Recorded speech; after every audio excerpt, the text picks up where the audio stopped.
The truth about Xbox hardware continues to look disappointing for those who are wanting to have them double their efforts or increase or do something stronger. We have heard from Sarah Bond that the future of the hardware will be a big technical leap. We've heard assurances from Phil Spencer that they will always have their foot in hardware to some degree, but recent findings that I covered in an upload where I basically said Xbox should drop hardware, make sure and check out that video because I do come through quite a bit, not just the decline in sales, but we also make sure to point out that yes, all hardware is declining, but Xbox's hardware has been in a compounding decline as quarter after quarter and year after year, the numbers do not look good. And this is calling people to question whether or not it's even worth pursuing as they tout tons of MAUs, monthly active users, from Satya Nadella to shareholders, as well as their CFO, basically signaling they view it as a software annuity and subscription business.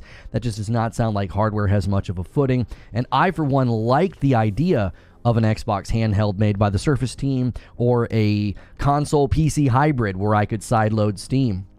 So there's a part of me that really hopes they continue to have some sort of a presence in hardware, but make sure and check out that video because I walk through a lot of details, a lot of quotations, and we look at a lot of claims, even comments from other developers.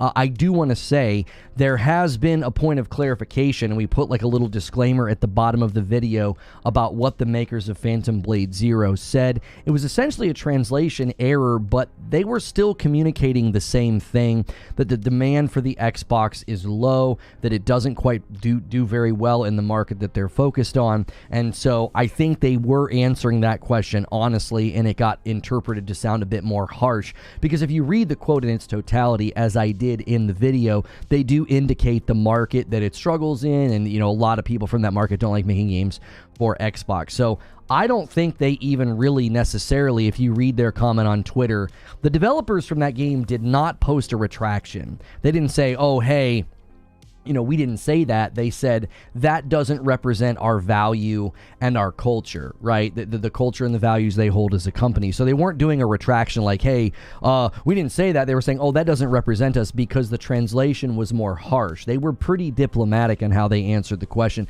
But the point stands. It's another developer basically saying there is a lack of motivation or a lack of interest in making or bringing a game to Xbox. And we also now have it on good authority from both the makers of Black Myth Wukong and Phantom Blade Zero. They don't have exclusivity deals with PlayStation, so we can put those rumors and theories to bed.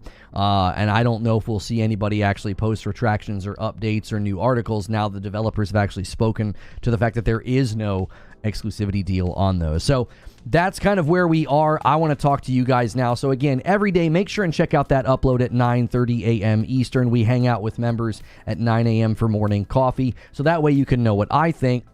And now it's time to hear what you think. So good morning, good afternoon, and good evening. Welcome in, everybody. I appreciate you guys so much. Make sure you're going through that daily ritual of smashing the like button and let me know in the chat what you think about this. I've already replied to a few of the comments on the upload. Always remember that when you leave a comment like that, it does help us out. And we do have one member already, the weekly goal set to 500 for that community game night. We had a blast with Fall Guys this last Friday. You guys crushed the goal, but you were smart enough to pump the brakes once you got the goal. That's a good practice. That way you can kind of save it for this week as well. This week we'll play some unfiltered Jackbox. We'll turn off all of the family-friendly stuff, and we'll play some Jackbox with you guys. I've got a bunch of the party packs, and that is a great community game night because literally anybody can play. You just need a computer, tablet, iPhone, Android phone. You just need a cell phone, tablet, or a computer. Just access to a browser, basically. So I was actually shocked. I think the thing that I found the most shocking is people thought that when the developers, posted what they did about Phantom Blade Zero, that it was a retraction. I was like, did you read what they said? They didn't retract the statement. They just said that it didn't represent how they feel. It was so PR. I was like, I don't think they're retracting.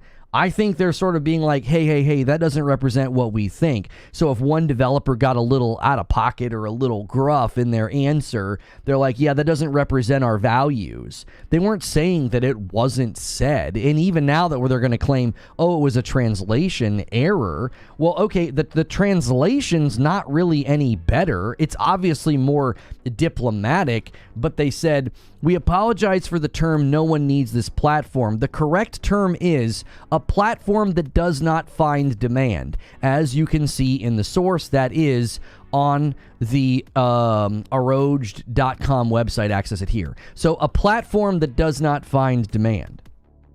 It's the same answer. It's, why aren't you making your game for Xbox? Instead of them saying, well, no one needs that platform, they said, it's a platform that doesn't have demand. Like, what? They're saying the same thing. It's not them being a jerk. They're speaking from a business perspective. Like, I know that's difficult to grapple with sometimes because we get very attached to things. And when these companies speak in very like cold or, just pure business, it can be unsettling. It's like, oh gosh, all they care about is money. Yeah, pretty much. Oh gosh, they're not making a game for our platform. Our platform's not in demand. Yeah, I mean, that's just them assessing the market. They're making a decision about their own, the profitability of their product. That's not mean. That's not hate. That's them just being honest. We've been trying to say for a very long time, I've been trying to say for a very long time, that if your hardware is doing poor and you have a split ecosystem that requires more work, you're going to drive developers away. And I was continually attacked for saying that. I'm like, I'm just making a business assessment. That's just, why would a developer want to do more work to go on the smallest platform that is not doing very well? The hardware saturation is bad. And you want to make a game for that platform? Of course not. You're not going to make that decision if you have a limited budget. A limited budget means you're going to have to make those hard decisions about, well, where are we going to put our game? Not everybody has the budget of a big giant AAA title that can afford to put their game everywhere. It's expensive. I said this many times. I said, limiting the reach of a game is incredibly helpful. Mike S. renewed a Member Plus, and Danaheim jumps in on a Member Plus and bumps the line to 3. Thank you guys so much. Starting the day. Han shot first, and so did all of you, Mike and Danaheim, and we had a VIP renewal in the morning coffee. So thank you, everybody who's been doing that. Appreciate you so much for supporting the channel directly with those memberships. And a lot of you have upgraded to Member Plus. It's boosted up from like $450 to $475. So continue to do that. Every time we hit a milestone of that group, I'll do something special and fun with you guys. We've been wanting to do some IRL streams with those members. So consider bumping up. And D-Tom does a VIP renewal. Thank you so much, D-Tom. Taking us up to 4 members, and you guys have been absolutely crushing the goals lately. Your Member Plus renewals and VIP renewals count, so thank you for doing that. More work for an inferior product. It's just the truth. That's the facts. You're doing more work for a product that has worse saturation and then will also make your game look worse. That you want to talk about motivating a developer to not make a game for your platform. Xbox came up with the perfect recipe. They're like, well, we're not going to make enough. We're not going to prioritize hardware. We're not going to have a very good cadence of big first-party killer apps to drive console sales. We have the belief that we can't out-console Nintendo and Sony, so we're not going to really even attempt to compete there. Oh, and we also made a split hardware decision, overpromised on what the weaker system could do, basically completely misrepresented the product to the point that we've unlisted the video on our own, YouTube channel because it's basically nothing but lies. Oh, and when you make a game for our platform, you're going to have to do extra work for a smaller consumer base, and then the box that we basically lied about is going to make your game look worse. Like, you couldn't have written a worse recipe for motivating developers to not want to make games for your platform. And then, if you're curious why Xbox games keep getting delayed and coming out in rough shape, you have your answer. You have your answer. It's like, just open your eyes. Xbox's hardware decisions have completely sabotaged all of their developers and is now driving third-party devs away. There's no other way to look at it. If you think that's being a fanboy, I'm sorry. Facts don't care about your fandom, right? The facts do not care about your fandom. The facts are just that. They don't care if you love a platform or hate a platform. Those are the facts. Those are the decisions that Xbox made.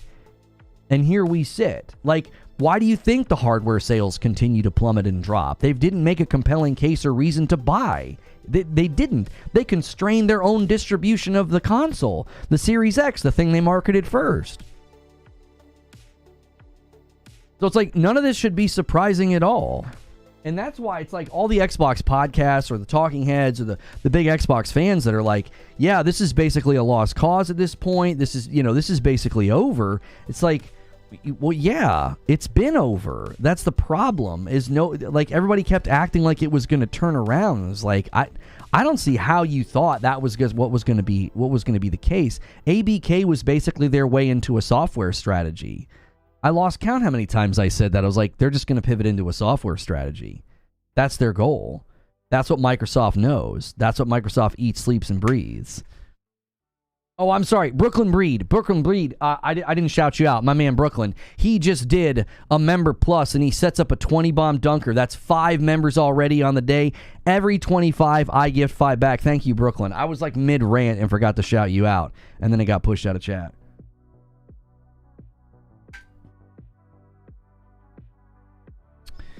Should have went to the devs and talked to them before building their 2-tier console like PlayStation did with their console. They made it for the devs and gave them what they wanted. Yeah, I mean, for me, that's where I'm really interested to see what the PS5 Pro is going to do, because I think developers are going to enjoy making games for that, in particular, that ecosystem. They're going to like being able to tap in to more of the ray tracing and not sacrificing performance. They're going to like being able to tap into an upscaler that allows them to give you a 4K ray tracing mode and not have it to be at 30. Like, being able to test those features out and those pieces of technologies. You know what I mean? No, yeah, Brooklyn, I do want to shout people out. I do. I really do. People bumping up to Member Plus is a huge, huge help. It really is. When you bump up to Member Plus and you've been getting a gifted member and you like jump out of the gifted pool, that's as good as gifting a member. You're basically making space for somebody else. So all the people that have been getting gifted memberships, we want that to continue, because I know a lot of you can't afford a membership. But if you can't afford a membership for yourself, when you buy it, you're basically gifting to somebody else. You're basically giving up your seat. You're saying, oh, somebody else can get this gifted this time around. So I appreciate everybody that's been doing that. Zubair says, I think they grossly overestimated the capability of the Series S. It sunk them.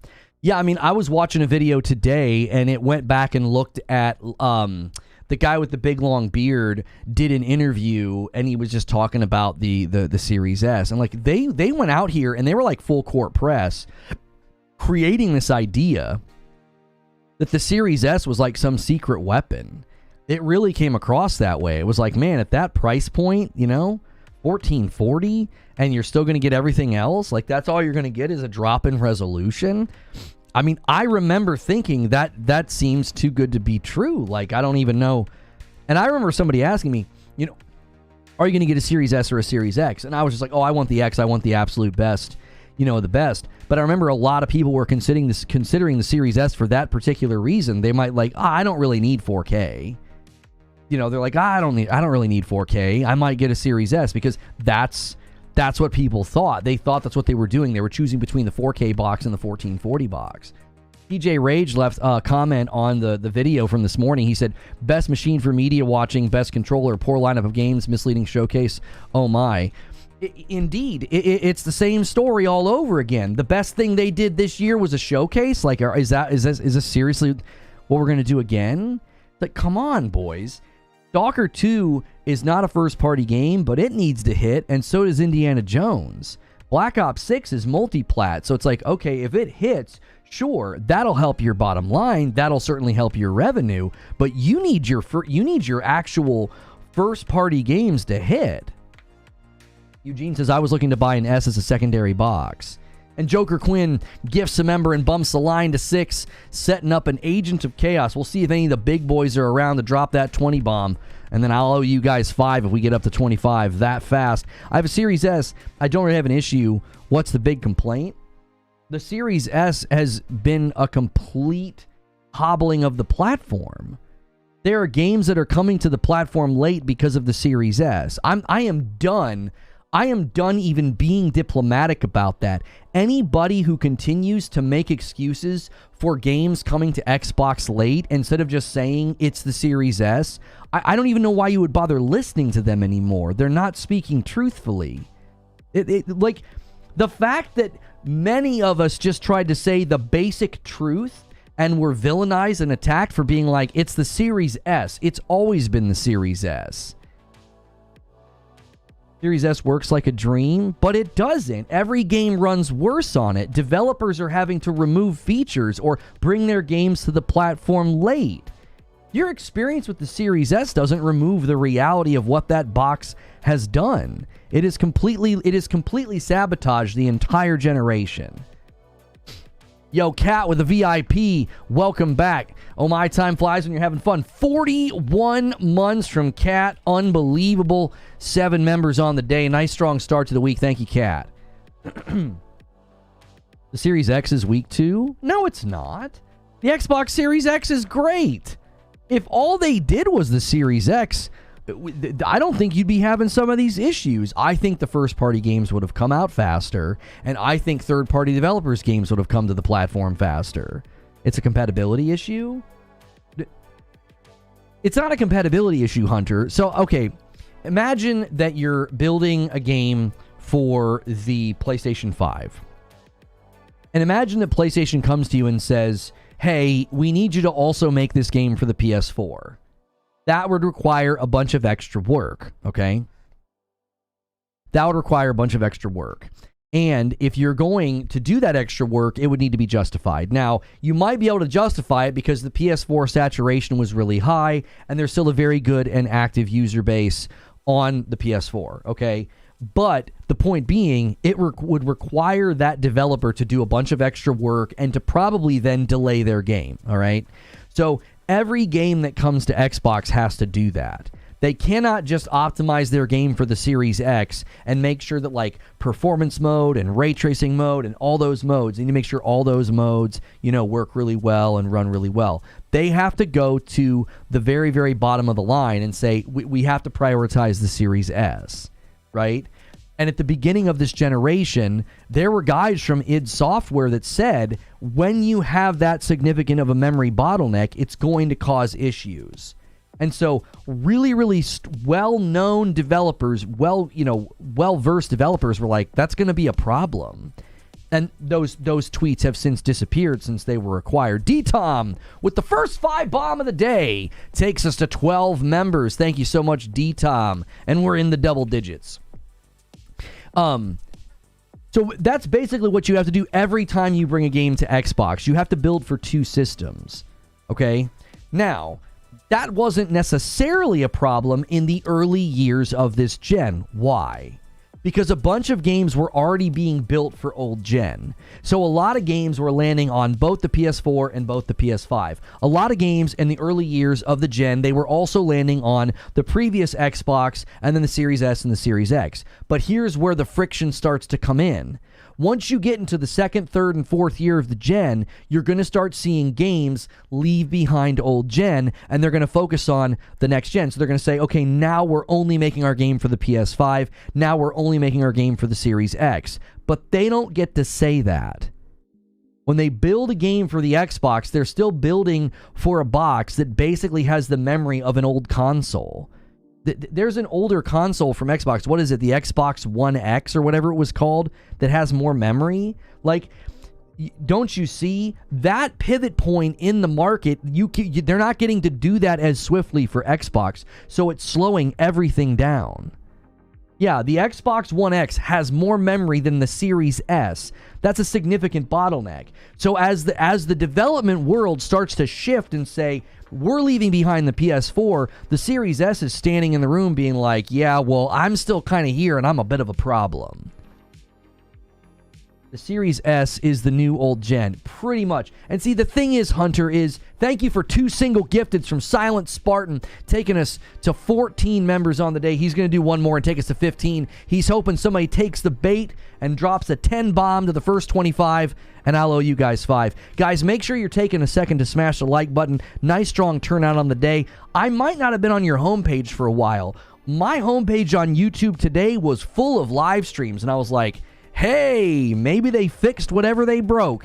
So welcome back in. Hit subscribe to Talk in My Chat because that's free, and then hit the like button.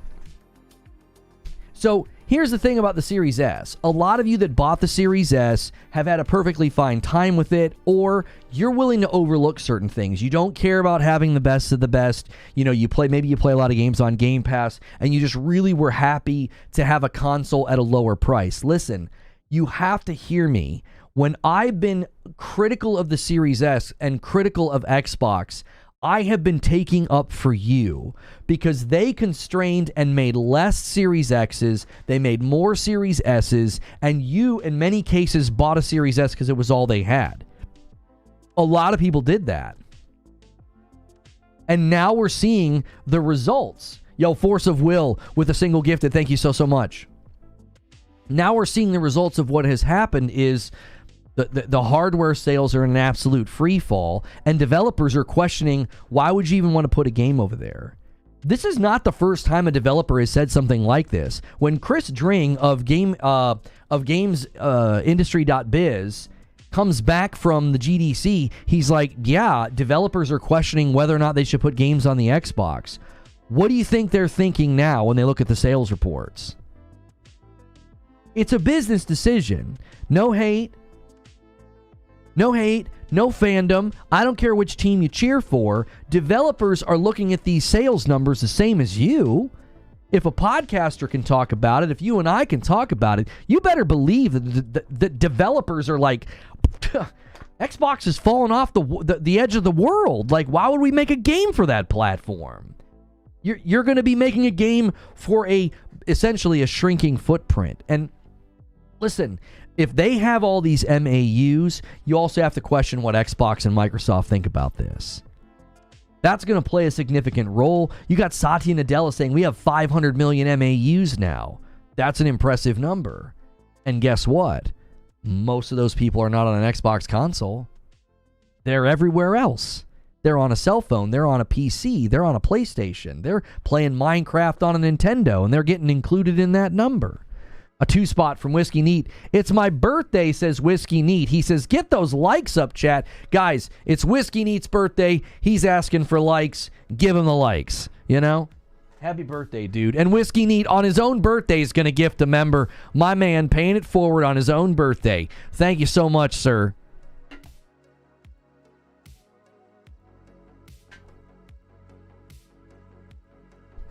You spend on a budget console, let's say you buy the S instead of the X, and you're complaining the game can't follow the consoles. I'm not sure what you're saying, Dez. Even low to mid-spec PCs are having more fun than Xbox Series S owners because low to mid PC owners didn't even spend a dime this gen. Well, and see, here's the thing about low to mid, spec PC users. They likely they have some level of adeptness to say, okay, here are the minimum requirements for this game. I'm going to go in and tweak settings so that I can enjoy this game as good as possible. Well, you don't have that option on the Series S. They have to just get a version running at a good level, which means Series X gets like no attention whatsoever with respect to trying to add in all these extra features. Like, do we really need to ask the question, why did Starfield get all these great performance modes on the Series X like a year later? Do we really need to say, why did Starfield launch at 30? Who was the culprit in the room that caused that? Like, seriously? Is it a mystery anymore? I don't think it's a mystery. Call it what it is. Like, that's the point. I think the bigger question is not what consumers are going to do. We already know what the consumers are doing. They're not buying Xboxes. What are the developers going to do? We already know what the developers are going to do. They're going to skip Xbox if it makes business sense in their budget. They're going to skip Xbox. They're going to. These things are happening. These are facts of the market. None of this is some made up rumor mill anything. These are just the facts of the market. That's what's happening. The real question next is, what will Microsoft do in response? What will they do? I'll be honest with you. I think the future of Xbox hardware looks more like an extension of the tablets and the sort of the Microsoft PC presence and stuff. I think that's what it's gonna look more like that.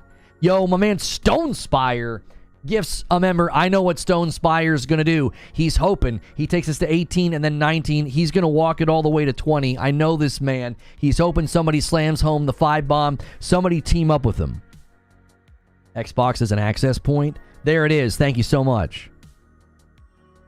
Is it true they sold more Series S than X? We don't know the exact number, but yes, they've sold more Series S's than X's. That is correct. They may go all in on handhelds.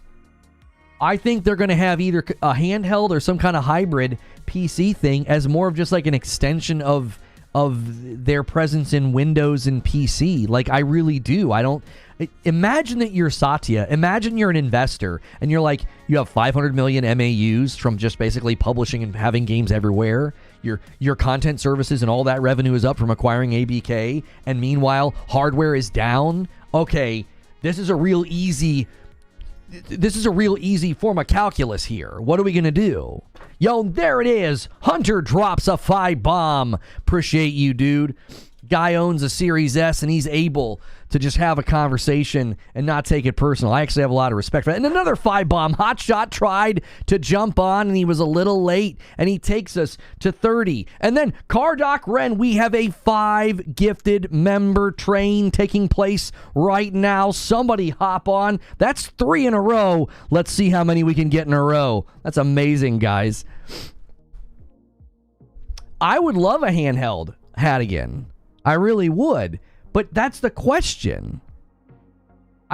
Our shareholders, our investors, is Satya going to be able to go to them and say, look at the buckets and mountains of cash we're getting from software and publishing, and look at hardware just in the toilet? What do you think they're going to put? Which horse do you think they're going to back? Which horse do you think they're going to take behind the woodshed? Like, what? It's such an easy way to look at it. That's why I'm saying it's time to drop hardware. It's not doing anything for you other than making you look bad in the market. Wouldn't you rather be able to walk out in the market and just do nothing but brag about your MAUs and your sales and your revenue instead of being like, yeah, our hardware just continues to fall? Joker Quinn and Raphael keeping the member train going. 2 single gifteds coming in just that fast. I'll hold off on my gifted if you guys are going to keep this train going. I'm going to wait, see how high you can take it, and then I'll drop what I owe. And there's another one. Belphegor keeps the 5 train alive. Like, to me, it's just a basic matter of, like, math and investment. They're going to back what's making the money. They're going to kill what isn't. That's how Microsoft operates. Look what they did to Mixer. Gone. Windows Phone. Gone. Console hardware. It could be next in line. If Microsoft approaches and partners with handheld developer, they could easily work out a handheld without spending much. Yes, Hadigan, somebody made that prediction based on something that Sarah Bond said, that she made it basically sound like that was a very distinct possibility, that they would just partner with handheld makers, and then they wouldn't be the ones having to make and distribute and create the pipelines and the distribution, all of that. They wouldn't have to do any of that. It would be on all these other people to basically be like, well, no, you got to get the chipsets and the hardware and everything else. And Stone Spire with another gifted takes us to 43. If he does another one, I know what he's doing. He's probably going to drop 2 more, take us to 45. He's hoping for another 5-bomb dunker to 50. We'll see. We'll see. It's infuriating knowing Xbox leadership isn't listening and understanding what made them formidable in the past, says Eric. Fun, exclusive games, straightforward, powerful console, and lots of advertising. There it is. Stone Spire single walks us all the way to 45. He's hoping for that tag team 5-bomb dunker, the man himself, getting us so started this morning. Nice. Let's look at some of the comments on the upload. Brooklyn Breed said the following. We are in the final stages of Xbox hardware. I just want Sarah, Phil, and Matt to rip off the Band-Aid and just tell us what we seem to already know. Exactly. Especially with how they've been talking around it. They won't use the word console. It's like the way they've been talking, whatever comes next is going to be very different than what I think a lot of people are expecting. Hunter with a $10 super chat was following back in the long hair Lono days. Always valued your opinions. Glad you're still going strong. Been making coworkers hear your streams while at work, spreading the great word of Lono. Well, dude, thank you for the gifted members, and thank you for the $10 super chat, and thanks for sticking with me. I wouldn't be here if people didn't stick with me, and if people didn't, have the patience and the intelligence to look into things more thoughtfully. So I appreciate everybody that has done that. Thank you, Hunter. And to everybody else that's here lurking and listening and supporting every single day, if you've been getting a gifted for 10 months in a row, you've been supporting the channel just as much. Listening and lurking and liking in order to get those gifteds, that means you're supporting the channel. So I appreciate that very much. Assuming they make a hybrid PC with simplicity and no headaches like consoles as the base platform. Super Aloe Fresh says they're making another console, at least one more. If that one does poorly, though, it may not make sense to keep making consoles, unfortunately. And a 5-bomb from Hunter. Thank you so much. That's twice now he has paired up with Stone Spire to slam it home. I now owe you guys 10 members. You love to see the support. Man, what great momentum for Monday. Listening from Minnesota. Good to see you, Citizen JV. Citizen JV left a comment. He says, what are the odds of Xbox pulling a Sega? They have the property to pull it off. They certainly have the property to pull it off. Bubble T says, W gifted. Bubble T, thank you for celebrating that gifted membership that somebody gave to you. I appreciate that. Xbox has sadly become the meme. Kid, Mom, I want a PS5. Mom, we have PS5 at home. Kid stares at his Xbox. I mean, I don't want to make it about that. I don't. But it really does feel like come holiday season. Because when one slows down, the others are going to see some type of a response to that, are they not? Rich Rod with a $5 super chat says, even Eric, Microsoft is not listening because the fan base doesn't hold them accountable. I will always stick by my theory that the fan base are as much the cause of this. I have a hard time with that one, Rich Rod. I have a hard time with that one. Here's why. YouTubers and guys on Twitter that, did everything, did all the astroturfing and not disclosing that they were essentially marketing for Xbox all these years, right? And the fans that follow them and believe them. I think those people are a drop in the bucket. I think the market is showing that the fan base is holding them accountable. The fan base is holding them accountable. Their hardware did poorly last gen. Why? Because they didn't give gamers what they wanted. They did a bad job. And that put them in a terrible spot. As Phil said, we lost the worst generation to lose. It was when everybody was building their digital libraries. The audience answered and did hold them accountable. And that's what's happening right now. The consumer is doing exactly what they're supposed to do. They're responding to poor quality, a lack of games, and a bunch of empty promises. And what are they doing? They're abandoning ship. They're going to other platforms. They're not buying the consoles. I don't think there's like some linchpin moment where a bunch of Xbox fans refuse to hold Xbox accountable and Xbox is like, we're going to keep getting away with this. I think they are holding them accountable. The sales reports prove that they're being held accountable. The consumers are responding to Xbox saying, you don't need a console. The consumers are responding to an absolute lack of consistent game delivery and quality. The consumers are responding. Where are they going? PlayStation has a huge percentage of people on PS5 that didn't own a PS4. Where do you think those people came from? Where do you think they came from? One platform is in the red with hardware, just continually going down. One platform is like, man, we have a significant percentage of our users that weren't even on the PS4. Can we define hold accountable? Okay, so a lot of times what people mean by that is they want people out in the streets on Twitter and YouTube basically criticizing Xbox and quote-unquote holding them accountable. I want to let you in a little secret. Even if all of those Xbox podcasts, the Bleed Green podcasts, if instead of shouting, hold the line, they would have been like, hold them accountable, right? If they had t-shirts and merch that said, hold them accountable, you know, and that guy's screaming that instead, it wouldn't have changed anything. It wouldn't have changed anything. I don't think the movements and the pivots and the choices of Xbox would have ever budged an inch, even if you had every YouTuber on planet Earth saying, what are you doing? This is a mistake. This is bad. If they would have been critical of the Series S instead of astroturfing for the Series S, it wouldn't have changed anything. It wouldn't have, because these plans were put in place. You don't pull the e-brake on this amount of distribution of hardware and these types of business decisions. You don't pull the e-brake on that because of some YouTubers and Twitter accounts. I hear where you're coming from. I hear where you're coming from. It was probably frustrating because I was frustrated as somebody who went primarily from Xbox to primarily being on PC to now I primarily game on the PS5. I've kind of moved from each platform just dependent upon what I wanted as a gamer, right? And it was very, very weird to be called a pony and to be attacked and to be put in all these, you know, Xbox videos and Salt videos. I had no idea what was going on. I was like, what is happening?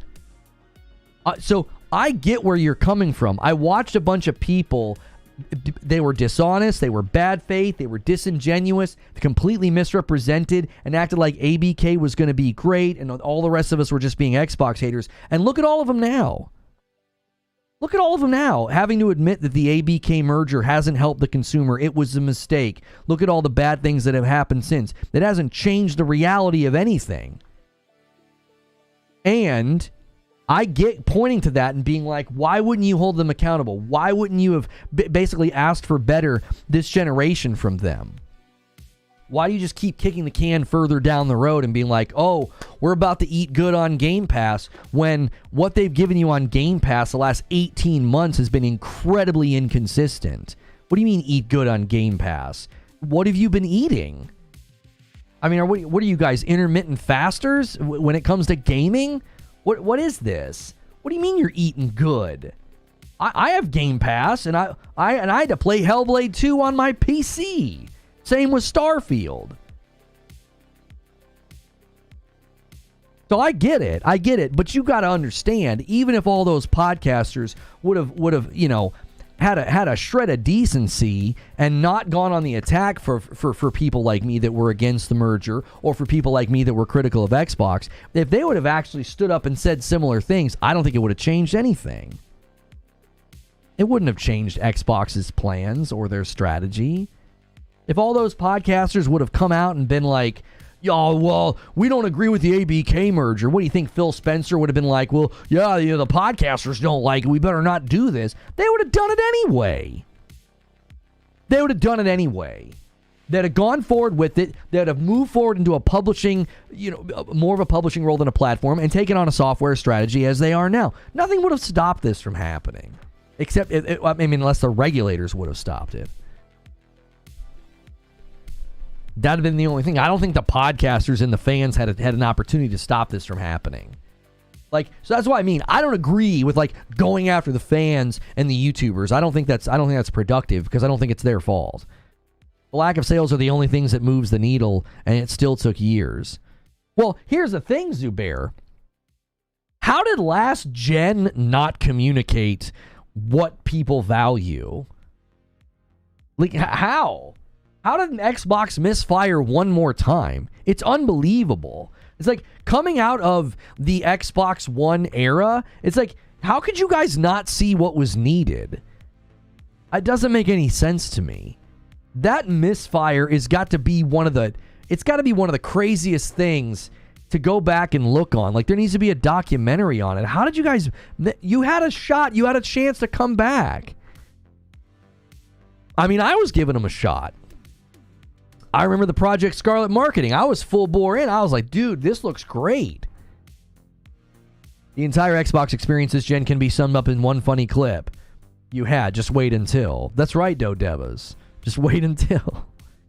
Brian M. says, if we lose our way with Halo, then we lose our way with Xbox, says Phil Spencer.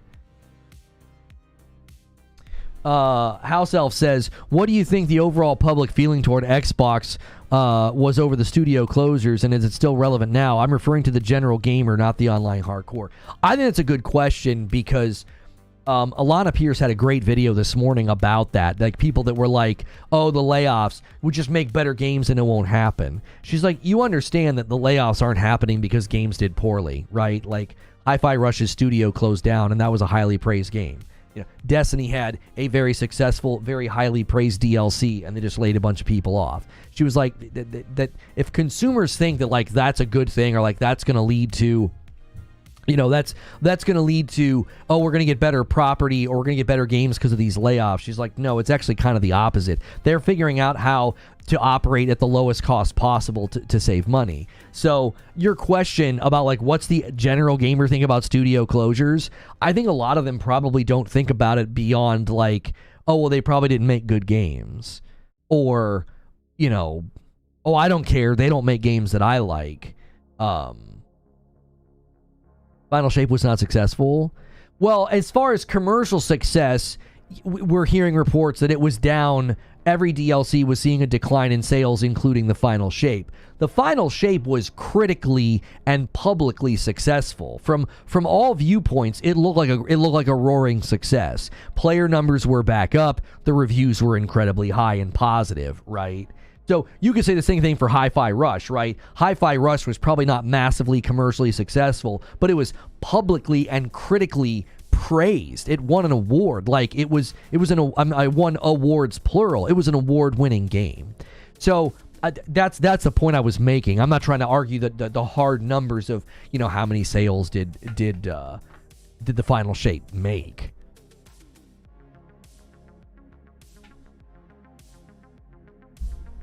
I also think it's disingenuous, though, to say that the amount of money you make from a product is not influencing the layoffs and the studio closures. It's very disingenuous. No, that's not what she was saying. She was saying it's not as simple as that. It's not as simple as, oh, we'll just make better games and you won't get laid off. You deserve to get laid off. She's like, that's not what's happening. It's not like, oh, they made a bad game and they're being punished, or, oh, and now we're going to get better games. She's like, no, you're actually losing talent. You're losing institutional knowledge when those people are gone. It's what she's saying is it's not going to translate into better games. Like, yep, they got rid of the bad people and the lazy people, and now we're going to get better games. It's not that one-to-one. Like, Bungie's mismanagement of funds and, you know, their over-ambition. Pete Parsons shouldn't even be at the company anymore. I don't know why he hasn't been walked out the door by the board. You go out and admit that you mismanaged the company and the spending, which has led to you operating in the red. Why do you still have a job? That has nothing to do with the people that work at Bungie and that we're making, you know, trying to make, you know, new incubation projects or new things for Destiny. It's that has nothing to do with them. Like, well, they did a bad job. It's like, no. That's the other thing that Pete Parsons admitted. He admitted he spread their talent too thin, and it hurt the product they were selling. That's him. That's on him. That's not just mismanagement of funds. It's mismanagement of your talent, which is more valuable than your money. Yeah, she was the one that said situational disability, which is an industry term, and a bunch of people attacked her for it because you got to make content somehow, right? What steps need to be taken to make Xbox great again? Yeah, I mean, look, dude, look. You know, you got me sounding like Thrash out here. You know, like and subscribe. Look. I don't know if there is a solution, bro. Listen, everything I'm going to say is going to sound like a dadgum pipe dream, right? You got to reestablish that you have an amazing piece of hardware and it needs to be sold at a high price. You don't give me some $200 box. I need a $500 to $600 powerful box that the luxury market will respond to. Then the next thing you need to do is have an absolutely killer, I mean killer, first party lineup, and you need to cut all support of the previous gen. They're not going to do that. They're not going to do that. How would they do that? You're going to leave behind the however many million of Xbox Series S's and X's that they've sold. Just going to leave them behind. There is no solution. Do you know what the solution is? The solution is to stop doing hardware. That's the solution, and focus on being a software annuity and subscription business, as the CFO of Microsoft said. What a joke of a term. It's not a joke of a term. It's a word that needs modifiers to properly understand categories, Necro. If we're all just going to use one word, disability, we don't know what type. There are so many different types.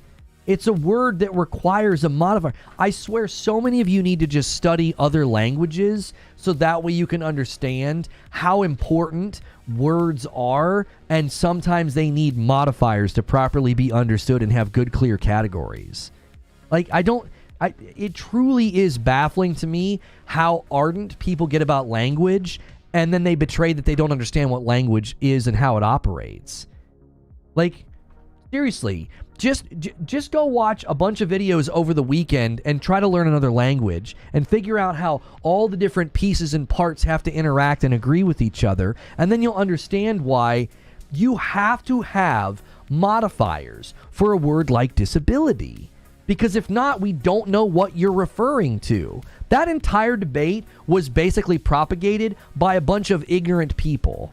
That's all that was. They don't understand the very thing they're getting angry about. It's the epitome of YouTube rage. It's, well, I don't know what I'm talking about, but if I yell, it'll certainly make for a great video. And a bunch of other people will yell too. And they'll yell in my comments, and then they'll go yell on Twitter, and then we'll all go find something else to yell about in 24 hours. Absolute brain rot. Like, there's different types of everything. There's different levels to so many different things in the world. And how do you measure them? You use modifiers.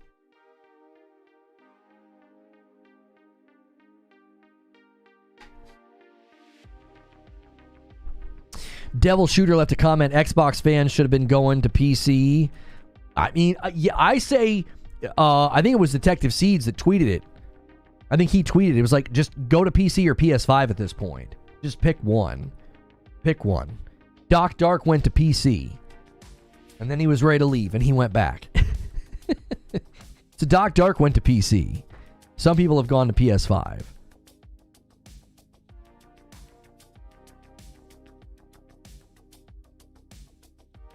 I mean, those are your choices at this point.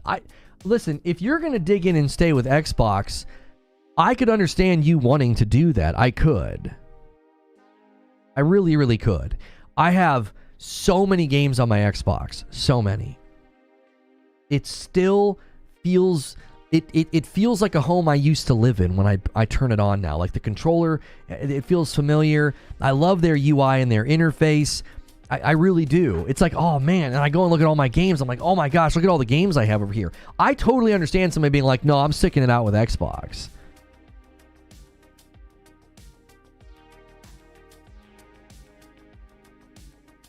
The way I took it was, sorry guys, I have a situational disability. I have to leave my sandbox to blow out the candles of my birthday cake. So you basically reinterpreted what she said into a negative, and that's how you took it. I mean, that's a convenient way to criticize something. It's also called straw manning and shadow boxing, and it achieves nothing. That, you know, if you take what she said in the worst way possible, sure, you know, then you can cancel brigade anybody. I, for one, don't have patience for people that do that, because it's quite literally, like, it's the literal thing that people did to me. It's how cancel mobs work. It's how clip sniping works. It's how reaction salt channels work. It's how it all works. You misrepresent what somebody says, or you reframe it in the absolute most negative way possible to make people angry and hurl hate at another person. So I don't have any respect for it. It's the brain behavior of immature children, and it's toxic. I don't have any respect for it. It's how cancel mobs work. It's quite literally the playbook of how people treated me 4 years ago. And people still do it today for salt content. And then they want to wax self-righteous when cancel mobs come for people or cancel culture this. No, you are literally the exact same thing. You're no better. You're no better. When you intentionally take the worst possible interpretation of what somebody has said so that you can make content or to criticize them for it, I mean, I don't have words for how low that is, because it's destructive and harmful to people, and it literally took my livelihood from me practically. Like, it's the playbook of the hateful is what it is.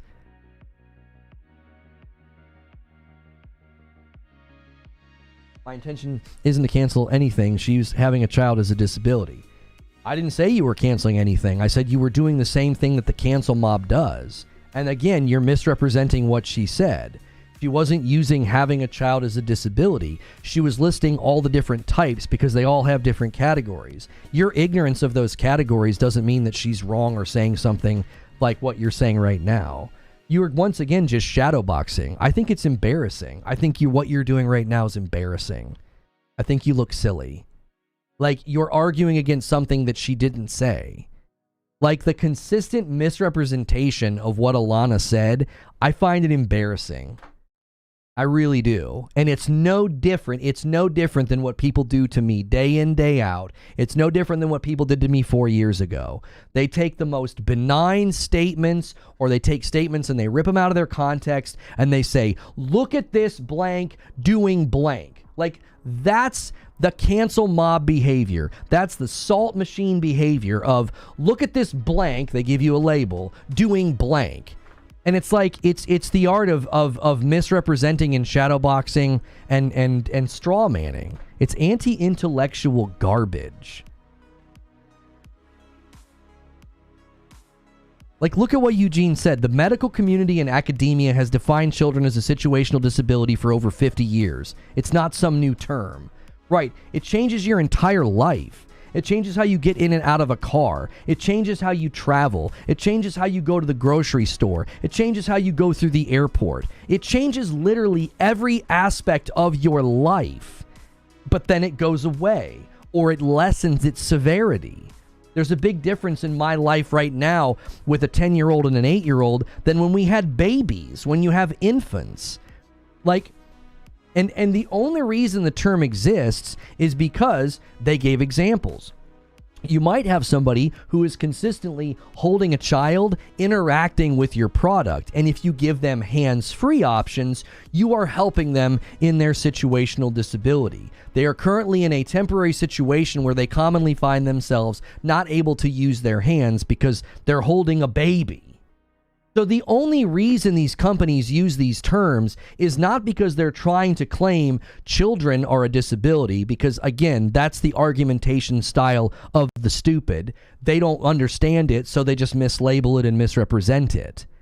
These companies are quite literally saying, how could we make our cell phone, software, point of sale system, when you call into a company and you're using their inter-dial system to navigate how to get to a representative or pay your bill, they're coming up with accessibility features so that the broadest spectrum of people can use it.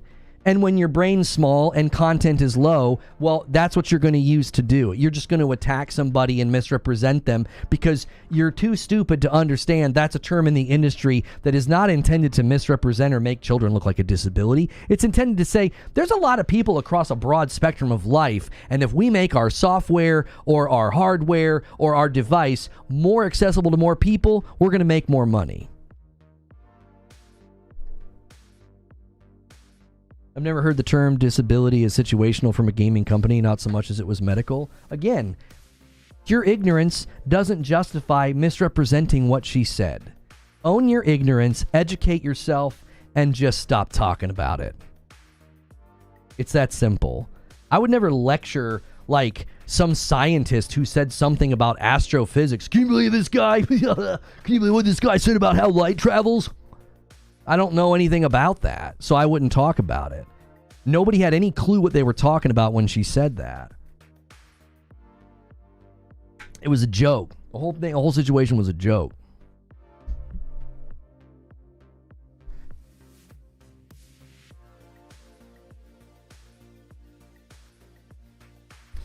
You can't call people stupid for knowing there is something wrong with using disability. What do you mean? It's stupid. It's uneducated. It's ignorant. That's what it is. It's not a term rooted. It's not a viewpoint that's rooted in. It's not rooted in intelligence or facts. It's rooted in ignorance. That makes it stupid.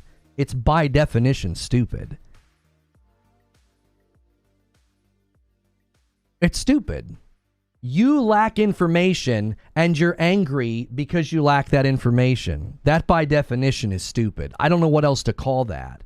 It would be like me getting really angry at the astrophysicist scientist and I don't know what he's talking about. Literally, people didn't know what she was talking about and got really angry. And instead of just owning their ignorance and being like, oh, well, I've never heard that term before.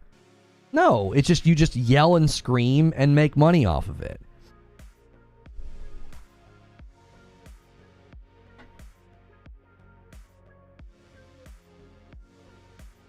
Ignorance doesn't mean stupid. I didn't say ignorance meant stupid. I actually walked through very logically that your anger is based on ignorance. That is stupid. You being ignorant of something doesn't make you stupid. It doesn't. Getting angry about something that you don't know about, that you're uneducated on, that's stupid. Do you see the clear difference? I work with people with mental and physical disabilities. I'm not angry at what she said. I thought it was a joke to make up the term situational disability. She didn't make up the term. It's a term that's been in circulation and is used across the industry. Again, your ignorance doesn't justify misrepresenting what she said. I find the entire situation tiring. I find this to be literally, this is part of what is wrong with gaming dialogue in general, is that people don't understand what they're talking about. Case in point, Xbox hardware. Xbox hardware is down year over year. And you got people running out here and saying, yes, but Nintendo's down and PlayStation's down. See? Right there is a perfect example. You know, they'll say that this video and my other video is hate. They'll misrepresent what I say. They'll call me an Xbox hater. They'll say that I lie about Xbox, that I bash Xbox. Why? Because they're ignorant. They don't understand the state that Xbox is in. You got Xbox talking heads and Xbox podcasts that are basically admitting that this is a terrible state for hardware. It's no different. It's the same. It's just a horse of a different color. It's just Monday instead of Tuesday, right? It's just Monday instead of Tuesday. Instead of people talking about how, oh, well, you know, Xbox hardware is down, but so is PlayStation and Nintendo. No, it's, yeah, a lot of peers said children are a disability. It's the same thing. It's just a bunch of uneducated, ignorant, rage bait nonsense. It's like none of it's rooted in anything. It's a big illusion. It's all an illusion. It's like it's not even real.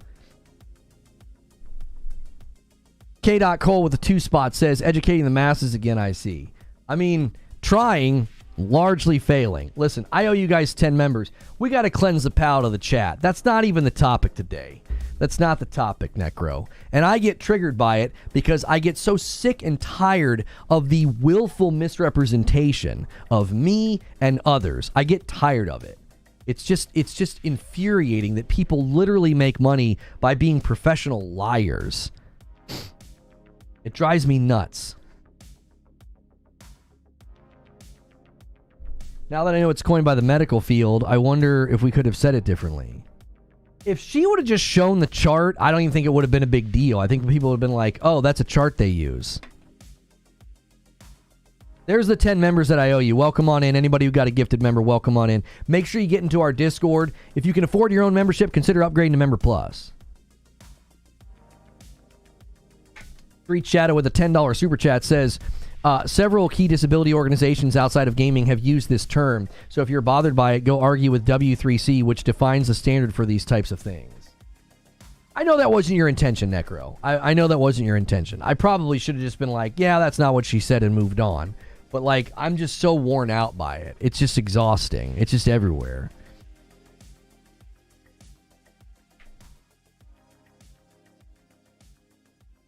It's everywhere. It's an easy way to make money.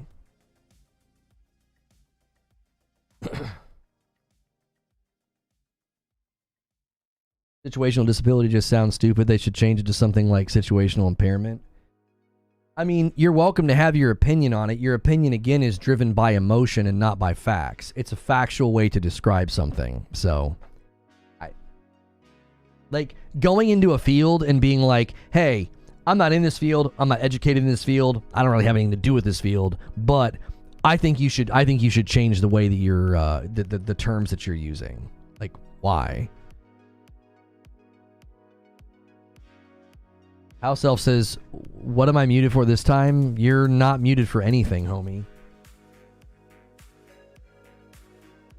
You're not muted for anything. Maybe you're just not getting responses. I'm not responding to everybody.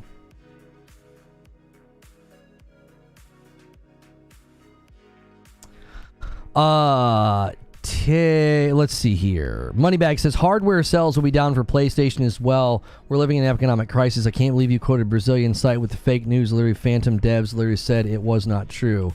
They didn't say it wasn't true. It was a mistranslation. They literally said the Xbox isn't in demand. Like, I knew that's what people were going to do. They were going to fixate on that one part of the video. It's like, well, it's a 12-minute video that looks at sales charts, CFO remarks, CEO remarks. It looks at the fact that, like, you know, podcasters are even saying this is a lost cause. We're going to focus on this one thing that, oh, guess what? The developers didn't retract the statement. They just said it was a mistranslation.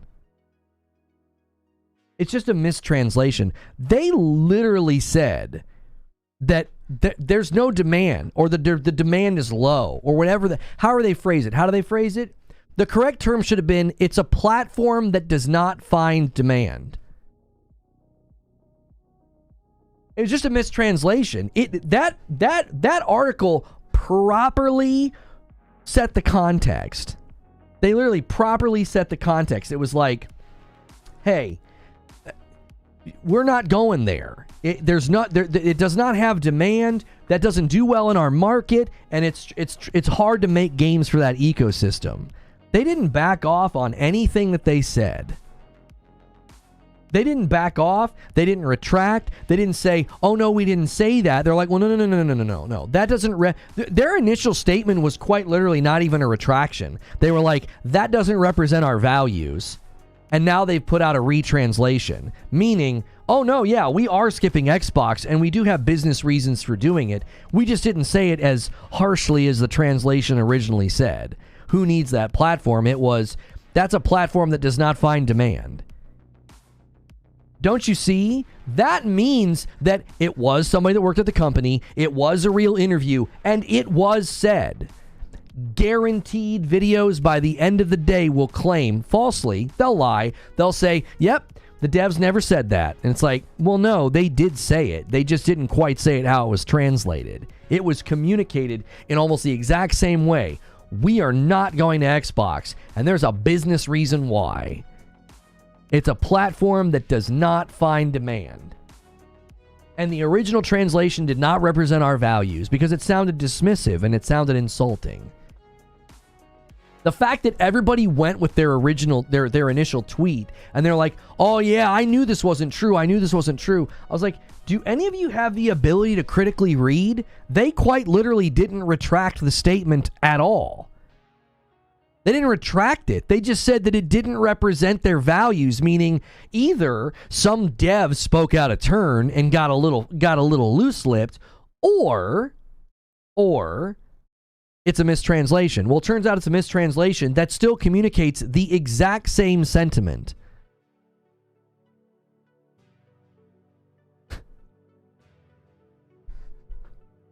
The way it was written is only clickbait, but the content's still true. The original, the true quote that it's a platform that does not find demand, that would still be a great headline. That would still be a great headline. Phantom Blade Zero skips Xbox because, quote, it's a platform that does not find demand. That is still a bad thing to have a developer saying about your platform. Well, listen, not you in general. If you suddenly want to turn this into a win for Xbox, like, yeah, just another false story from a bunch of Sony ponies, it's like, why don't you go read what the devs actually said? You think this is a win? You think this is a win? They didn't retract. They just readjusted the phrasing so that you would maybe cry a little less, right? It's basically them patting you on the back. Yeah, I'm sorry, that was pretty harsh. This is what we really meant. Jiminy Christmas. It's got PR all over it. It's like, well, no, we actually think this. We actually think it's not worth putting the game over there, but we didn't say it quite that harshly. It wasn't mistranslated. Mandarin translates extremely well to English, and I say that having lived. Well, I mean, they're claiming, they said, in addition, we apologize for the term, no one needs this platform. The correct term is a platform that does not find demand. So it's obviously, you can say it a couple of different ways. It's like, well, why would we make a game for that platform? It's not in demand. Run with that quote, and does it sound any better? Do it. It doesn't change my video. It doesn't change anything in my video. It's another developer saying, yeah, we're skipping Xbox. We're skipping Xbox, and here's why. What was their original statement? Let me see if I can find it. Their initial sort of like, you know, it was like an apology, but it wasn't an apology. Here, listen to this. Recently, we noticed that some media outlets have claimed to have interviewed an unnamed developer from S-Game at China Joy, who seems to have some statements regarding the release platforms and strategy for Phantom Blade Zero. We want to clarify that these claim statements do not represent S-Game's value or culture, as we believe in making our game accessible to everyone and have not ruled out any platforms for Phantom Blade Zero. We are hard at work on both development and publishing fronts to ensure that as many players as possible can enjoy our game at release and in the future. This is just PR. They didn't say, hey, we didn't say that. They're saying that the claims are alleged, but they didn't say. They got to be real careful, because that outlet would fire back and be like, I've got the transcript right here. He said it. So they're saying, you know, those statements don't represent our culture. And now they're coming out and be like, oh, it was mistranslated. What it really was is it's a platform that's not in demand. Oh, for Pete's sakes. It's the same. You're saying the same thing. You're skipping the platform because you don't see a business reason to go there. You have a business motivation to not go there.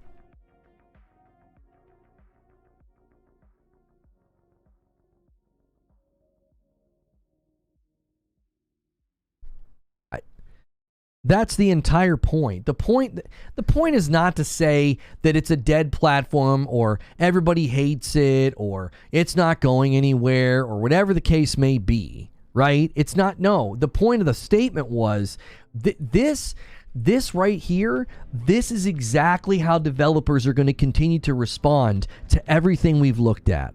The shrinking numbers, the deprioritization, and the challenges that the ecosystem brings.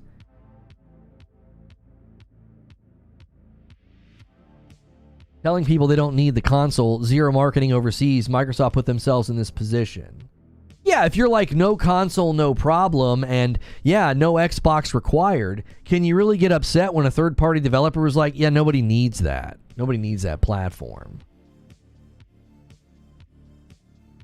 Daniel says, personally, I think the downfall started with their compatibility requirements. No point in releasing a nice console when all games must be compatible with cheap console.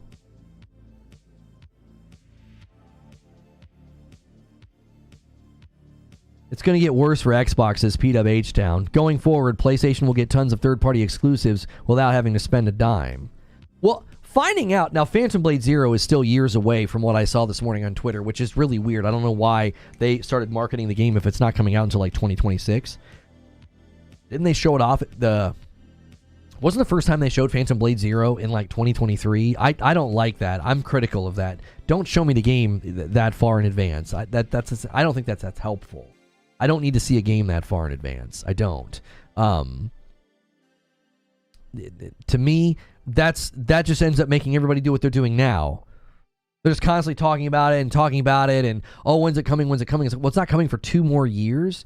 3 years from the initial inception point of like talking about it or advertising it or showcasing it. It's like, why'd you show it then? You could have waited. I think showing games that early is not helpful.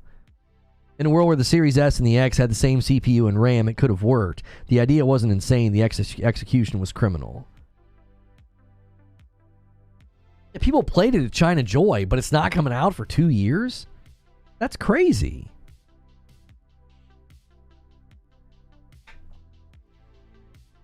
If they go cloud-based, then aren't developers still essentially developing for the Series S?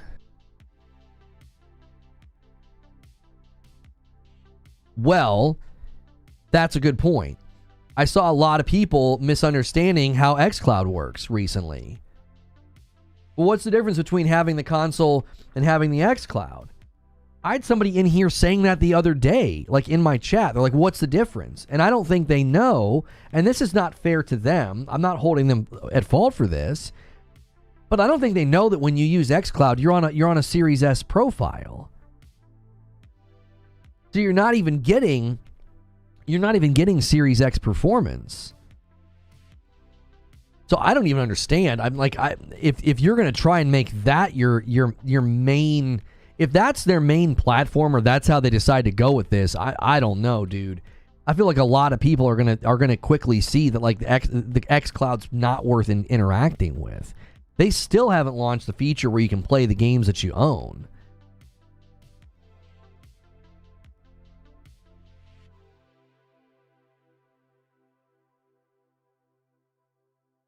The server blades are basically the same specs as the Series S, yes. Well, aren't the server blades Series X's and they put 2 profiles per blade so that way they can get two for every one? So you get diminished performance because they're trying to get as many people. Their capacity is extremely lacking. I remember when xCloud was like, everybody thought xCloud was going to be the next big wave for them.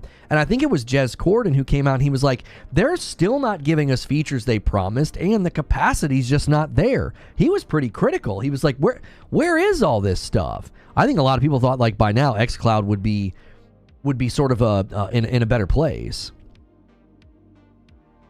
Kat says, I learned something really important this weekend. I need to play more Fall Guys. Had fun Friday night with you, Madam, and chat. Kat, I'm glad you were there. That was so fun. Guys, the weekly goal, we stream Friday night no matter what, but if you hit the weekly goal, we turn it into a community game night. And Fall Guys was a blast last week. This week, it'll be an unfiltered Jackbox, and anybody can play that. You just need access to a web browser. So thanks so much for the strong turnout today. Make sure you guys are smashing like. Let's try to get 300 likes on the video. Server blades are Series X, and my understanding was it could emulate 4 Series S profiles at a time. Oh, it can do 4? Yo, a whole year from Edward Hulse, and that's an Agent of Chaos renewal, man. Member pluses and above, you guys get to move the goal. So, that's 51, with the next milestone being 75. I'll owe you guys 5 more members. Thank you, Edward Hulse. Keep up the amazing content, Lono. Thank you, Edward. And VIP from K. Cole. He moves the line. Thank you so much. A great reason to upgrade from a gifted membership or standard membership is you get to move the goal every time you renew. Gaming for consoles is finished. No next console is coming for either Sony or Microsoft. What? Why? Why do you think that? You think that consoles are finished. You think PlayStation's not going to do any more consoles. What makes you say that? What have you read or researched that leads you to that conclusion?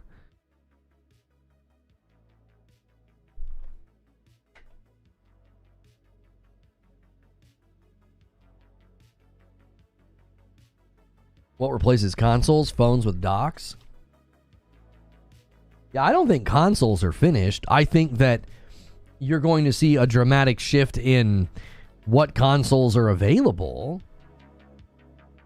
I really mean that. I think you're basically going to be like, well, if you want a single gifted from Stone Spire, well, if you want, premier high-end gaming for your living room, you're going to buy a PS5 or a PS5 Pro or PS6. And then Nintendo's going to have they're going to corner the market on gaming on the go, family gaming, party gaming. They're going to Switch 2 is going to be nuts.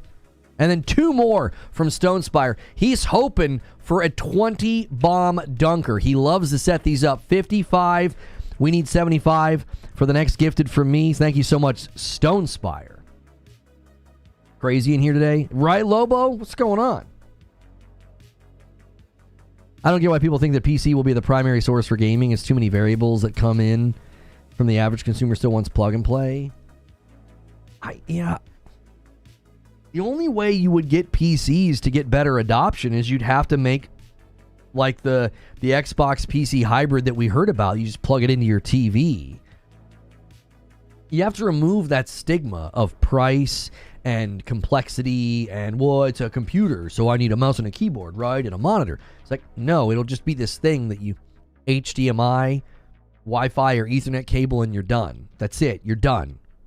No other cables. Like, look at the back of the average PC, and most consumers are going to look at it and be like, I'm going to mess something up, Or just in their brain, they associate PC with work.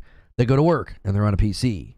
They go to work, and their tech guy's coming to fix something on their PC, and he's got to plug a little thing into it, and he types really fast, and then he leaves, right? Like that to them is not a way or a place they're going to want to play games. Like, there's all these things that I think people are going to say, yeah, I'm good. I don't want to game on that. So you'd have to create something that is more accessible to the average consumer. This generation sucks, so all the people who bought a console wasted their money and time anyway. I mean, I've had a great time this generation, so if you haven't, that's great. I mean, you should go where you feel like you're going to get your money's worth, but I feel like people have responded very well. I think PlayStation sales show that. Nintendo's saturation is still, even in slowing down, is still impressive. So, I think your negative experience that's your own, and I can't tell you that it's not true because that's been your experience, but I think there's a whole bunch of other people that have thought this generation's been great, and they don't feel like they've wasted their money. What do you mean, though? PCs can cast and hook up HDMI to TVs. We even have smaller PCs to do that. Yeah? What's the adoption rate of those PCs versus like a PlayStation 5? How many consumers do you know that are doing that? Can you see what I'm saying? You would need something that is considered like the middle ground. I'm not saying that it's impossible. I think Microsoft could do it. I've said before, I'm like, you could launch an Xbox and they're just gonna be like, yep, I just plug it into my TV and I have access to all this new stuff now. I can go into Steam and play PC games. Nice, Banui says, IT guy speaking here. The average console gamer doesn't want to deal with PC stuff and troubleshooting, even if it is easier than people make it out to be. People are that tech illiterate. Right. IT guys know this because anytime they have to do anything, they're dealing with the average consumer, and the average consumer's like, I broke something. And they're like, no, you didn't. You know what I'm saying? They're like, I broke it. It's broken. And they're like, no, it's not broken. You didn't break anything. And that's what people associate. They think of PC, that's what they think of. Are they correct? No, but it's what they think and experience. The generic Eric does a brand new membership, bumps up to Member Plus. Thank you so much. Bumping the line to 56.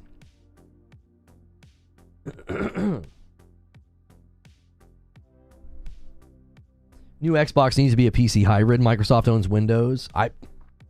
Right? Feels like it would be an easy choice. PWH says, I work in IT and support. I work in IT support, and trust me, people need simplicity. I did 6 months of tech support for a broadband company. Dude, the average consumer is like, How do I change the input on my TV? It just, they'll say, it says no signal. It says no signal. My cable's out. I'm like, you're on the wrong input. Grab your remote. Look for a button that says input, select, or source. One of those words. Oh, I found it. It says source. Push that button, and every time it switches, just wait. And one of those times, it's probably going to be your cable. How'd you do that? You fixed it. I didn't fix anything. You just changed the source on your television. These are the people you think are going to buy a PC and hook up to their television and deal with a wireless keyboard and mouse? What? They don't even know how to change a source on their TV. God love them. But that was most of the time they would call in and they would have trouble with their TV. That's what it was. And it wasn't always old people either. Sometimes you could tell it was somebody that was elderly and just didn't know. That's fine. That's a generation that's just not as experienced. I would have people that I could tell were like my age or a little bit older, and they were like, it just says no signal. And they're like, oh, I didn't know that. I didn't know. I was hitting channel. Like, they don't know. I'm here to tell you. That's why TVs now, when you turn on a device, a lot of the TVs will automatically switch to that HDMI input.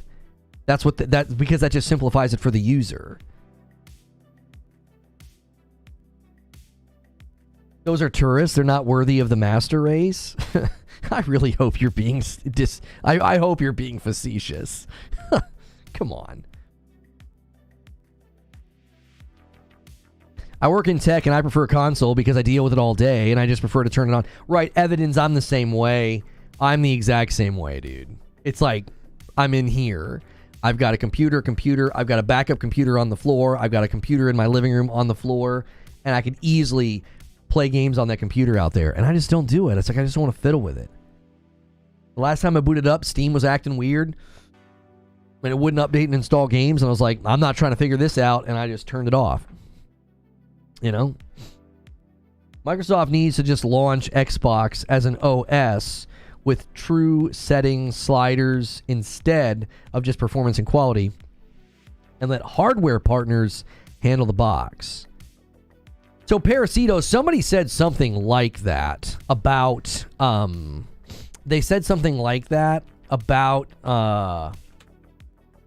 handheld. They said, why don't they just partner with other companies to make handhelds?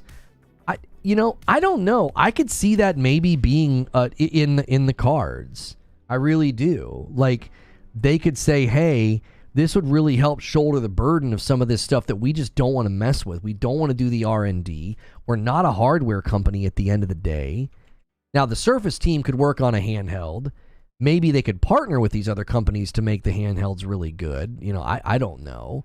But I have to think there's some simplicity to that. It's like, get out of hardware. You guys are a software company. For goodness sakes, your CFO basically said that she sees the gaming business as a software and annuity and subscription business. That doesn't sound like hardware is even on the table. It's like, nah, yeah, it's a software annuity. We're just going to make money off the software. That's the point. That's the goal. And I said this last year. I told people, I said, man, they're buying an awful lot of property. I said, if I know Microsoft, they're going to employ a software strategy. Why? Because they're a software company. Like, just draw a straight line. Software company just bought more gaming property in the history of all gaming acquisitions ever. What do you think they're going to do with all that property? Well, they're going to publish and sell and distribute it. They're not in the business of exclusives and again, I remember saying this recently earlier this year when they said, every screen is an Xbox. And I said, well, that's really antithetical to exclusives.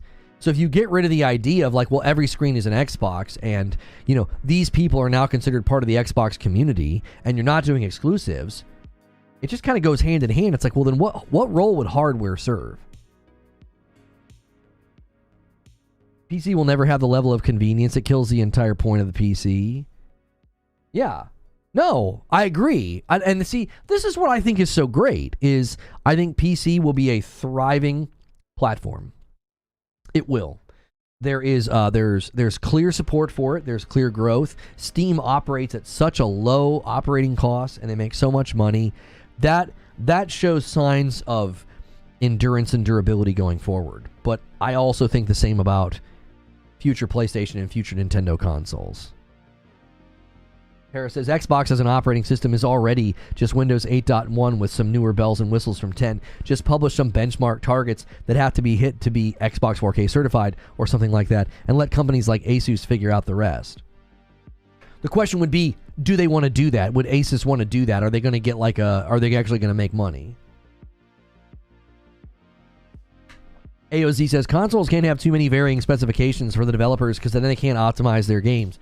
It causes defensive programming, which will dramatically lower the game performance per CPU GPU cycle.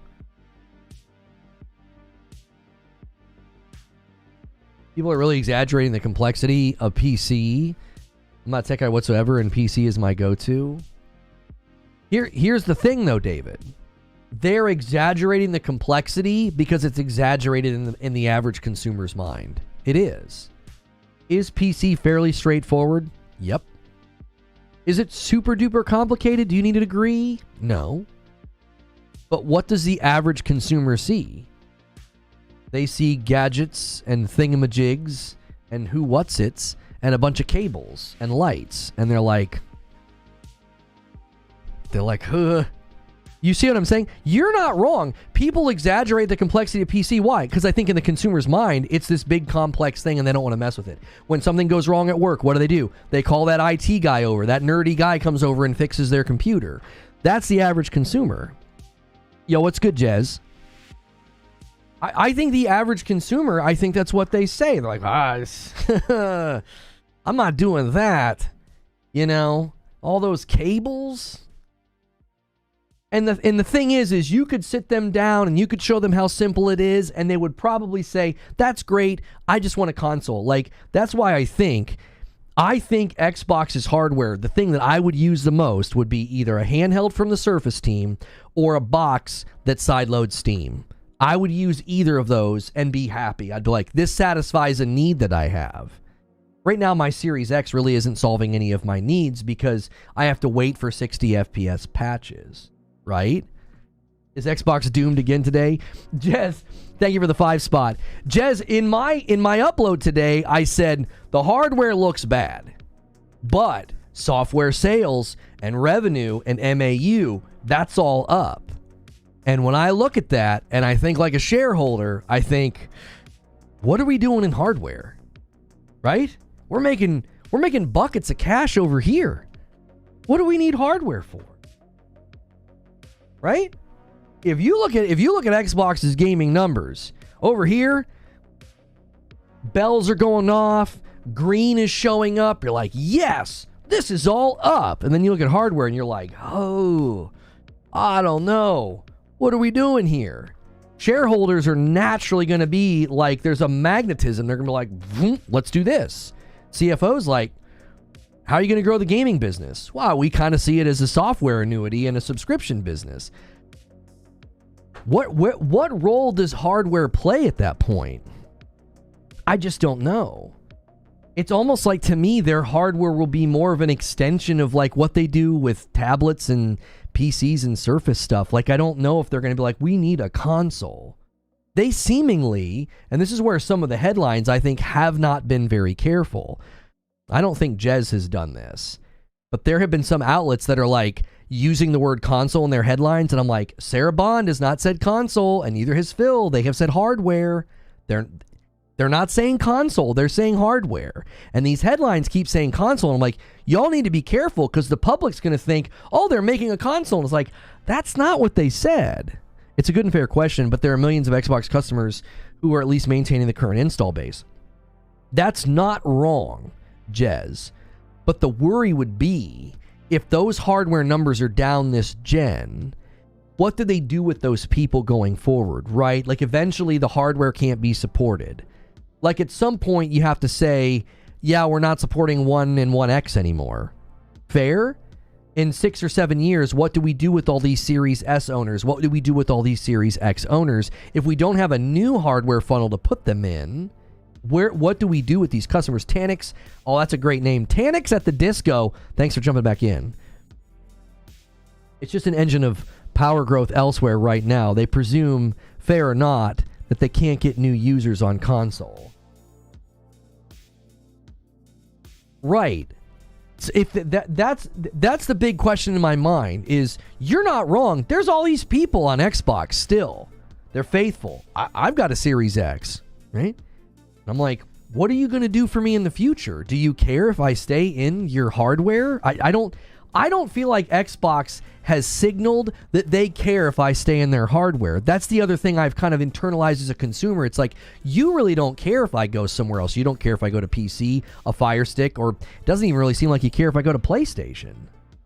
In theory, games like GTA 6 will funnel people to upgrade, but maybe not. Time will tell. I mean, I don't think that's incorrect. I think GTA 6 will be tectonic, and it will cause a boost in sales. I think this is one of the reasons why PlayStation wants their PS5 Pro out fourth quarter this year. I think they want to be able to ramp up distribution specifically because, like, GTA 6 is going to be market disruptive.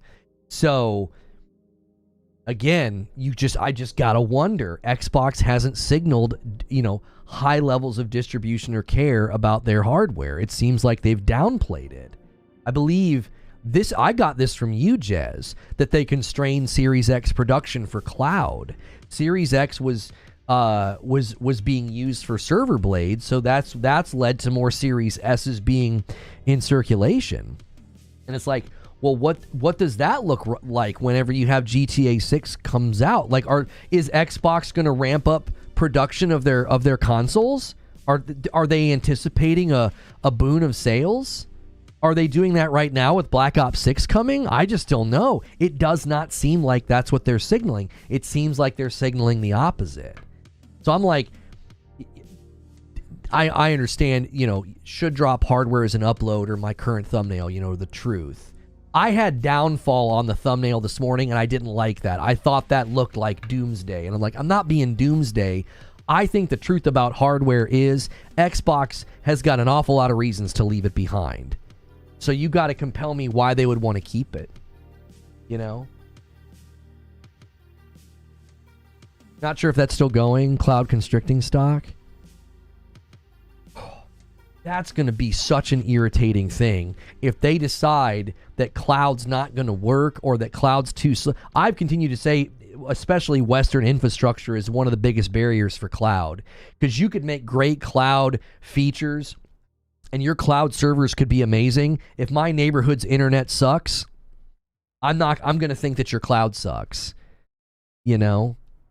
Collapse sounds better. I don't think it's collapse. I think it's a predictable decline. I don't think they didn't prioritize it this gen. They didn't. I consistently gave Jez credit for that. I always said he was the only reason that we knew that Xbox was prioritizing cloud over making X's available. It's like, he was one of the only ones I could find reporting on that. It's like, so the only reason I knew that and could speak that out there and be like, Xbox has been prioritizing cloud, we didn't learn about that. Jez reported on that before Discovery in FTC let us see emails where Phil Spencer admitted they had constrained Series X. So he reported on that before the public even knew from the FTC trial.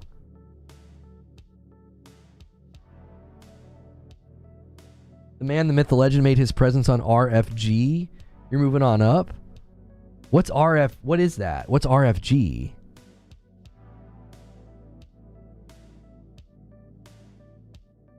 Parasito says, my speculation from hell is that Microsoft somehow got a deal with Rockstar to launch GTA 6 on the Series X and S refresh, and that's why they're not rushing either side of it.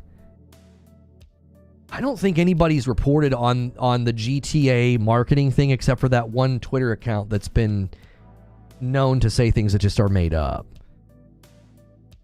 They keep it because they don't want to repeat the mistake of surrendering a stake in the industry like the phone. I know you always bring up the phone. But why don't you bring up the Zune, Jez?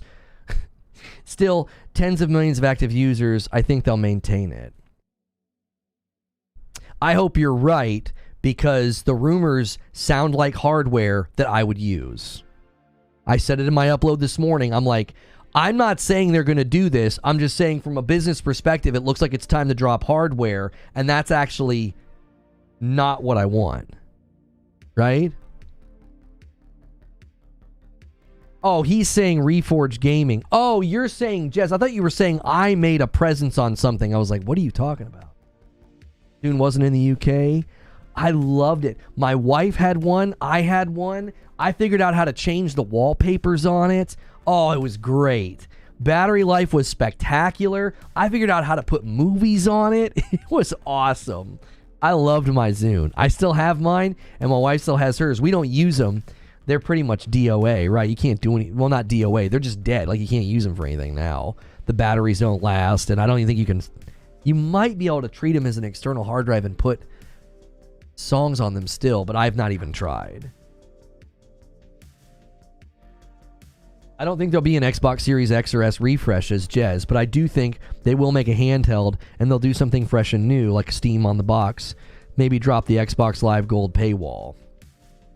Yeah, I love that. I think I got the sideload Steam from you. I think you and somebody else were saying that they had heard that might be a possibility. And I was like, I would use that. I would want. There are so many cool little co-op indie games that I know my wife and I would play. If I had an Xbox that could sideload Steam, I would do that in a heartbeat. They can't do the two-tiered thing again. They can't. They've got to do one thing. I think there'll be a genuine successor to the Series X and then a handheld. Oh, in that order? Eugene says, that's not enough users to justify a subsidized console. They won't continue to develop a box that costs them $700 when they can only sell it for $500 if the user base doesn't grow. They will never make up the subsidy that way. I mean, Eugene, do you think, though, we know Microsoft has no problem losing money because of how deep their pockets go. Do you think they would be able to justify the subsidy now that they own an infinite amount of more property? Like, as MAU and content and services go up, they could say, oh, no, this will totally cover the cost of that. That's fine. Yeah, we can lose money on hardware because we're generating more money than we've ever made in software and services and MAUs. Like when Black Ops 6 hits, I mean, Black Ops 6 is, I think, going to break records, personally.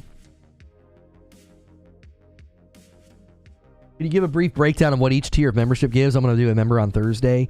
Right now, the best value is the $6 member plus. VIP is potentially going to get more content. Right now, I can't create more content for VIP. So we're kind of telling everybody member plus is the value. It's $6. You get into basically every piece of content that I make. The $5 tier is largely designed for gifted. They get into most of the extra content, and we're constantly kind of saying, hey, you should consider upgrading. It supports the channel directly. It makes room in the gifted pool for more people, and then you get more content.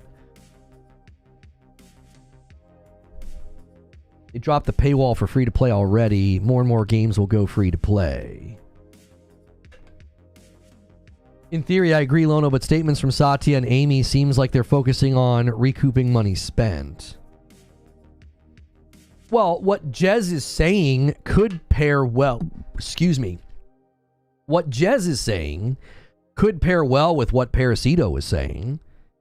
They could say, yeah, we want to have a side-loaded Xbox, with Steam, and we're going to partner with Asus to do it. We're not doing it. Like, I'm not saying they're going to do this, but there's a possibility that they could say, we don't want to invest in the hardware, but we certainly want to have that presence, and we want to have that other access point. Because I think Jez is making a good point. If, let's just say I'm right, and they have a ton of business motivation to stop making hardware, that creates a giant question mark. What do you do with all these people that are still on the Xbox console? You just completely let them go, and you're like, yeah, I guess you're going to have to go to PC or PlayStation. What do you do with all those people? What do you do with every Xbox One, One X, Series S, and Series X owner? What do you do with all those millions of people? If you keep no presence in hardware, you don't really give them anywhere to go but somewhere else, which I've said before, with Satya touting the MAU number and their software and services sales, they might not care.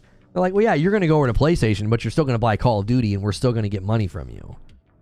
Right? When you buy a piece of hardware, they lose money on the hardware, and then they have to make it back. So at some level, it might be more profitable for them to be like, it's fine if you go somewhere else.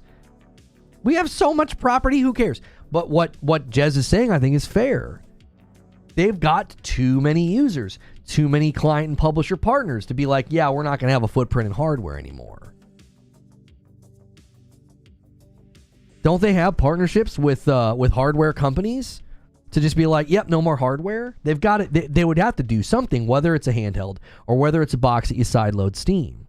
And I personally, if I strip away everything I outlined in my video, because as far as I can tell, Satya and Amy Hood, they're signaling that the future is software focused. And I'm like, but I would love a handheld from you guys. I would love a hybrid PC from you guys. Don't abandon hardware. Come on. Like, I've been very critical of Xbox and how they handle this generation, because I feel like my Series X is just a huge waste. If they were to launch just one piece of hardware in the future, stronger than Series X, sideload Steam, I'd be back in and be like, hey, this is a great solution for me. I'm going to use this a bunch.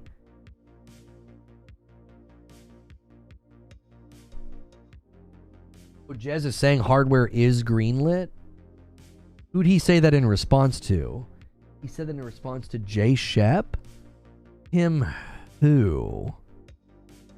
Oh. Jay Shep says, if I'm not mistaken, Tim Dog mentioned on a podcast or show that he doesn't think Xbox has been greenlit or another gen of hardware. He thinks that a handheld is coming and that's it. And Jez in response says, I love Tim, but it's not true. The hardware is greenlit. Yo, Tenor Dude with a VIP, thank you so much. Bumping up to 57.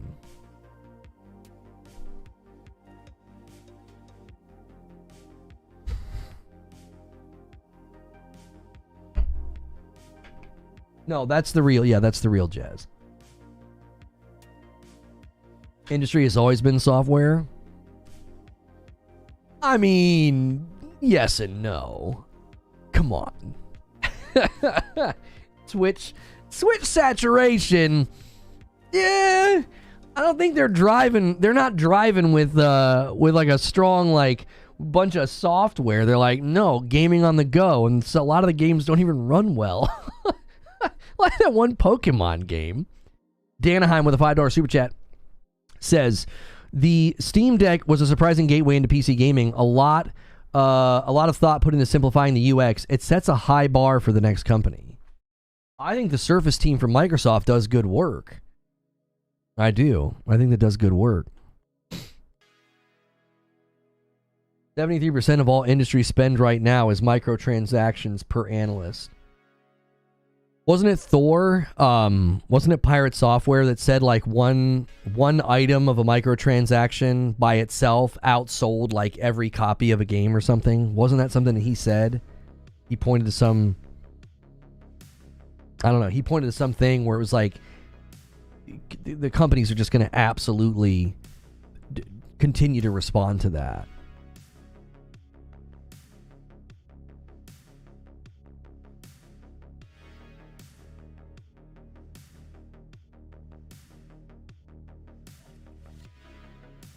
Somebody said, a KTC said, Jez also said 4 games getting ported over was hard hopium from fanboys, so I don't know.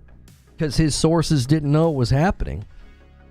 Xbox kept a lot of people in the dark about that. Didn't they say they had like frosted glass rooms at Rare for the port of Sea of Thieves? You know?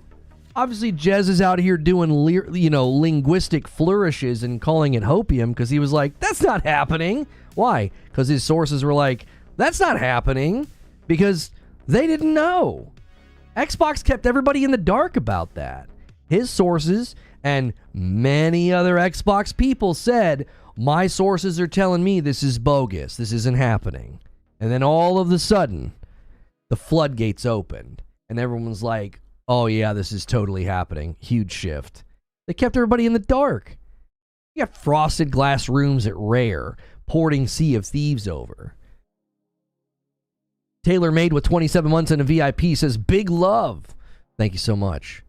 Taking us to 58.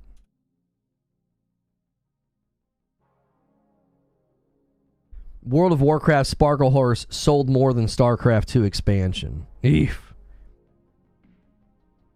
Jez says, I'm giving him undue credit, apparently. He said, I didn't even check with my sources, to be honest. I was just tired, drunk, and on vacation and whatever.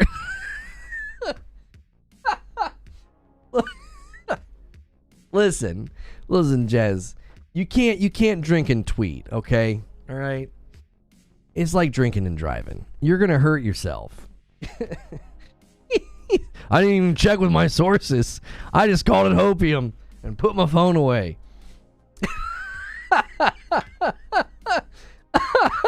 I kept telling people, they're like, well, Jez said this. I was like, yeah, because nobody knew.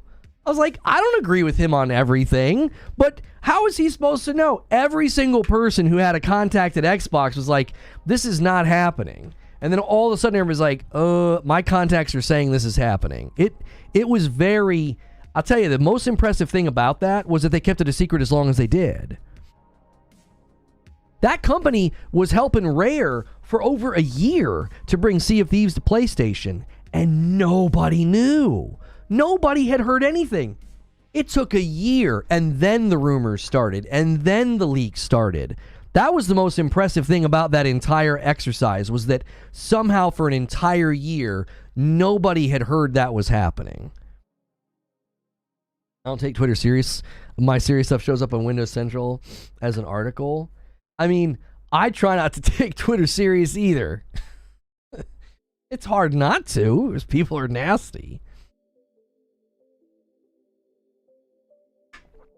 Eugene says, I was drunk and on vacation. I called an ex for a booty call. She didn't answer, so I tweeted hopium. Let's not make it personal. Jez is going to think you're spying on him. Oh my gosh. This guy here left a comment on the video. There's just too many signs that Microsoft may drop the console and shift the Xbox brand into a subscription-only model. I don't see sub-only model happening. They make too much from publishing. Yeah, I don't think they're ever going to do that. Sub-only model would be absolutely detrimental to their revenue. You want to be making money selling Call of Duty. You want to be making money selling, like, let's use Blade as an example. I've said from the beginning that Blade's multi-plat. It's almost undeniable at this point it's going to be multi-plat. There's just no way. There's no way around it. So they wouldn't want to take a game like that, big Marvel property, and make it sub-only. That would be terrible. Especially when we know, like, Marvel they want a certain amount of sales whenever you do anything with their property. We learned that from the Insomniac leaks. So, yeah, I don't think they would ever go sub-only. It wasn't frosted glass. It was polythene sheets stuck onto the glass. It fell off, and a room full of PlayStation 5s humming away became visible. What?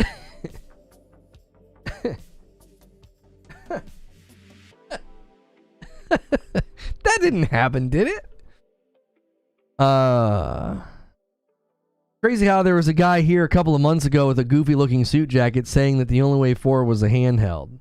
Hey, Kirk's going to get his flowers, guys. The second show today, on Mondays we like to do a second show. The second show today is about Avowed getting delayed because Kirk called it last week, and I'm giving him his flowers. I'm like, you called it. I thought something's probably getting bumped from the fourth quarter. I think we even referenced you, Jez. I said, Jez sent that tweet asking about should a game get delayed. I was like, I think he knows something. I think he knows something's about to get the nudge. Maybe not. Maybe I'm once again giving you too much. I'm giving you too much credit maybe again, Jez. But I referenced and I was like, I think Jez might have known something. But we were like, oh yeah, fourth quarter's getting a little too full. I thought it might have been Indiana Jones because I feel like Indiana Jones kind of came out of nowhere. I was like, the dev cycle for Indy just seems too short. And no, Kirk stuck to his guns. He's like, no, they need to bump Avowed. He's like, that combat is looking rough. And they're trying to make improvements. Give them more time. And here we sit. Meeting time, have a nice stream. To those I've upset, ticked off over the years, I'm sorry, genuinely doing my best. I appreciate you stopping by, Jez. We should have you on the show sometime. Seriously. Appreciate you. Oh, you still think? He said the truth's gonna come out. He says Black Myth's got an exclusive deal. All right.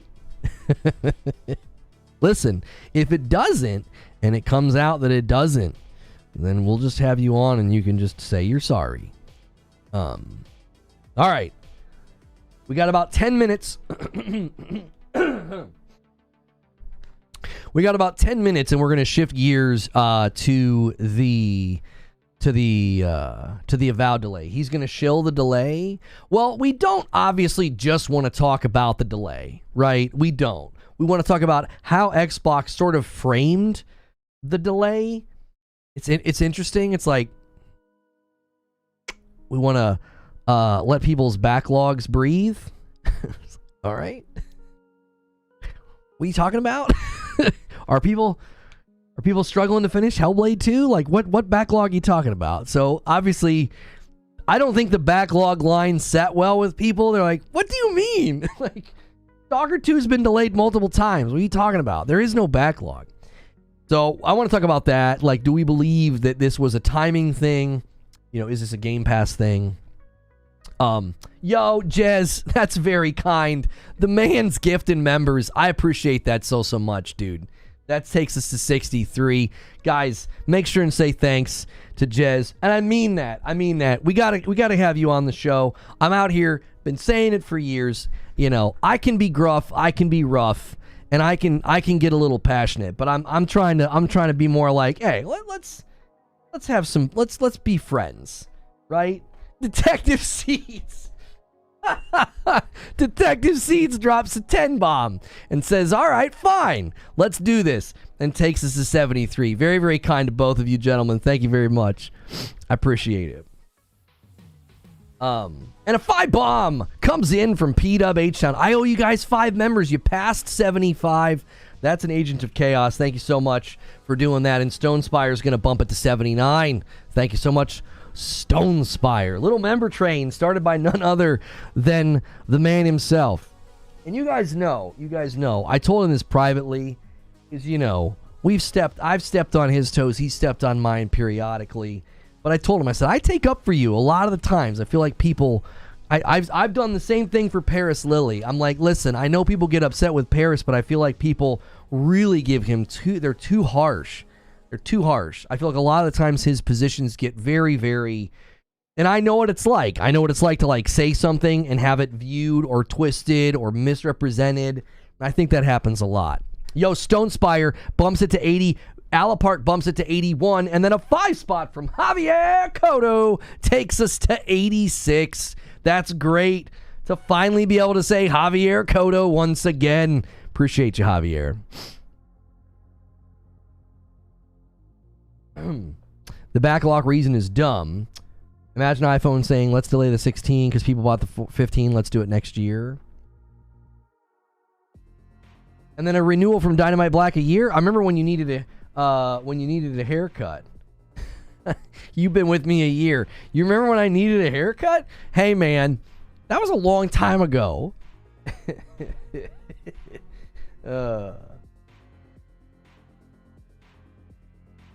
Javier. I wish I could say what Sadiq says.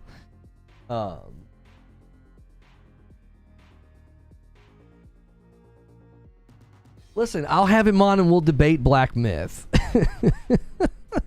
I really wonder what the next hardware is going to look like. The largest technical leap ever, they say. Whatever that means. Handheld or PC hybrid. You know, I think that's why they keep saying I think that's why they keep saying hardware and not console. People need to hope that Xbox don't stop making consoles, as if they do, when Sony then can charge whatever they want for the next PlayStation from the consumer point, which is awful. Demand for products doesn't allow for that. Too high of a price and demand drops. This is kind of a boogeyman. Yo, Easy HT Tech with the VIP bumps the member line to 88. You guys are well on your way. You need about 100 a day to hit the goal for the week for Community Game Night on Friday night. You guys are well on your way. Javier Cotto bumps the line to 89. Thank you very much. Oops. There we go. One of the best shows in gaming, Javier Cotto. Thanks for 20 months. Where's my coffee? Detective. You can join that show if you behave yourself. You're a little rough, Seeds. You want to be like, I got blocked, and I know some of the, you know, I'm prone to do that too. I just don't want to see it, you know. It can get a little annoying constantly having people coming at you, you know. I'm not saying you deserved it, Seeds. I'm just saying you can be a little rough. No, different Jez, Mr. No. I would not have a cordial conversation with that. No. Stone Spire bumps the line to 90, and he's saying, hey, boys, that 90 out of 100 is looking real tantalizing for a 10 bomb, and we'll see if anybody takes the bait. Excuse me.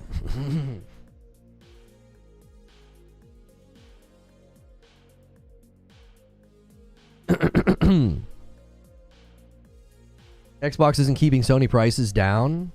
That's what I'm saying. Like, I think that's kind of a boogeyman to be like, well, if Xbox stops doing hardware, then the PlayStation 6 is going to be $2,000. And it's like, no. The demand for a product has a symbiotic relationship with the consumer. Like, you can't just go crazy with prices. You'll murder demand for your product. $14 super chat from Susan. Why are people even entertaining an Xbox and GTA 6 deal when PlayStation announced a gen-long partnership with Rockstar during the PS5 reveal? Yeah, I don't see there being any room, right? I don't see there being any room for a GTA 6 marketing deal with Xbox. Keep the train rolling, Lono. I may need 2 to 3 minutes. Okay, no problem, Kirk. You keep it kind on the podcasts? Okay, Seeds.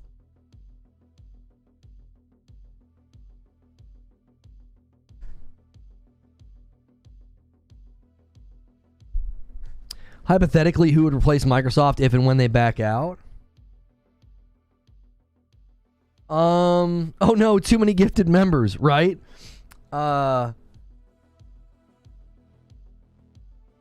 Eugene says, you know, the 360 launched a year earlier and it didn't affect PS3 cost because the PS3 at $600 was an effing steal. Yeah, I don't think that's a fear. I don't have that fear. I don't. I think that there's plenty of reasons that the console prices of stuff from PlayStation would have to stay within a certain hemisphere, or you would just not, people would not buy. You would hurt your sales. Like there's a relationship there, right? I don't think that's going to be a problem. Like, well, Xbox, let's just say Xbox stops making hardware. I'm not saying they are. I'm just saying, let's imagine Doctor Strange, hypothetical, they stop making hardware. I don't think that future is like PlayStation's like, well, our next console is $1,000 because Xbox isn't out here. I just don't think so. I also don't think that Xbox is going to completely abandon hardware. I just don't think they're going to have a traditional console anymore. And I also worry, again, like my video this morning, I think it's time to drop hardware. I do. I think they have a lot of monetary reasons to drop hardware. I think Satya is going to fully support the idea. He was like, we'll just make a controller. Cloud access point. We have to play Among Us again. Among Us doesn't work as a members incentive because it doesn't. Everybody, I feel like it just turns into a mess. The last couple times we tried Among Us, it was not. It just didn't work as a community game night. Sadly.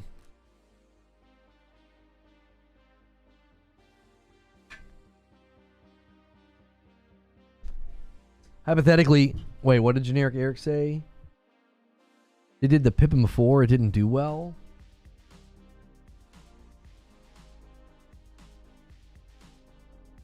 Well, nobody's saying $2,000 Liquid Smoke. I was just throwing out a hypothetical, like, exaggeration. I was like, yeah, we'll just do Jackbox this week. We'll rotate different community game nights. This week's going to be unfiltered Jackbox. We'll turn all the filters off. And yeah, we'll do a Fortnite community game night, Chris F. I know a lot of people have been asking for that because that one's fun and on all the platforms as well. I wish they had like fun ways to do like party excuse me, party private servers, because that's one nice thing about Fall Guys. Sadly, people just don't seem to like Fall Guys. Every time we do it, we get a pretty light amount of, participation. But I love how Fall Guys sets it up. You just set up a private server, people put in the code, and you can just pick all these fun party games. Great video. They also need to justify the price hike with some quality games and a good cadence. Agreed. Let's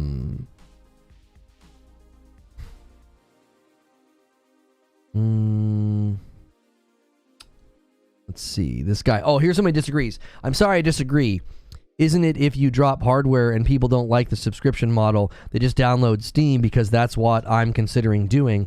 I'm not saying everyone's like me, but Steam on a handheld console I think probably will be my future, and the best part is free online multiplayer. I mean, I think that's a good choice. I think you should go where you feel you get the most value. If you feel like you're going to get the most value out of a handheld or out of Steam or out of PC, that's where you should go. That's where you should go. Didn't Sony jack their prices up after Sega initially left the market? It's not as far-fetched as it sounds. Is that true? Did that actually happen? PlayStation raised... Let's see. PlayStation raised prices after Sega. Let's see. Was that something that happened?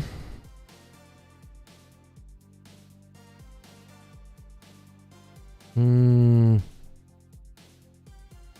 you point me to a time or report, or what did they raise the price on? Eugene says Xbox and Nintendo were both still in the market when Sega dropped. Sega dropping had nothing to do with the PS3. Oh, did they actually raise the price on the PS3 at the time? I wasn't following any of that back then. It's kind of off topic, but if discussing the future of hardware, what do you see PlayStation's offerings being next gen? Will they keep the discs and the digital models? I mean, I don't know about that in particular. I zoom out a little bit more. Like, oh, will there be discs? Will there be digital? I think what they're going to try to do with the PS6, they're going to leverage the PSSR technology that we've heard about in the PS5 Pro. And that upscaling technology, they've basically said, well, they didn't say it, in the leak and the documents about the PSSR, they're wanting to see 4K 128, 8K 60.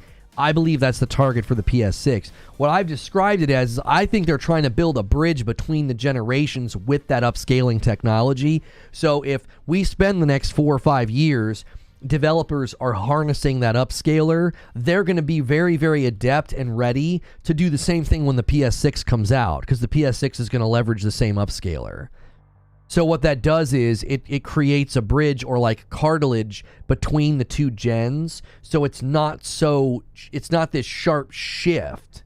It's not like, oh my gosh, yeah, now we got this new hardware and eventually you got to build for this. It's no, you would just keep building for the PlayStation 5 base level and then tap into the upscaler for the Pro and even more for the 6. And what that does is it creates this almost homogenized experience where a game being cross-generationally supported wouldn't matter as much.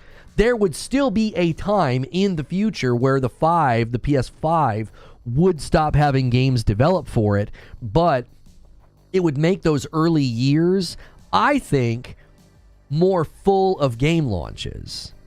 Because your first 4 years of the PS6, you would probably have more game launches. Why? You'd already have developers completely accustomed to tapping into the PSSR upscaling tech to get better performance out of their games. So you could have a very great cadence of games for the PS6 that are also landing on PS5 and PS5 Pro. I think the PSSR technology is like Mark Cerny's way of creating bridges between the generations. That's listen, they've not said any of this. This is all my speculative thought on what they're trying to do. They're trying to make a more transcendent experience for game devs, because as far as I can tell, most of what PlayStation has been doing has been quite literally doing whatever devs need. if the devs need it, if the devs ask for it, then they get it. That's been sort of my that's been my take on it. And I think that's why they're doing the PSSR.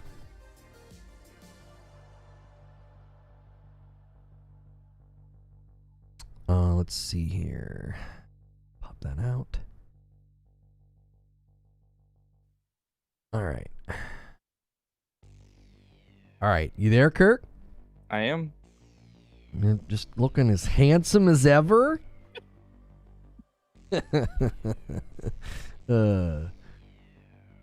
I think men should embrace complimenting each other more, because like girls will do that, right? They're like, "You look so cute today," ba ba ba ba, and guys should be like, "Dude, you're looking such a baddie. You're looking fine, you know? That shirt's doing it for you, bro." Appreciate that. Do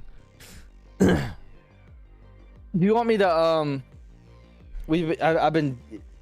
I noticed some comments about like people saying I need a compressor or whatever. Do you want me to try to simulate more like my projection voice if I can? Will that help?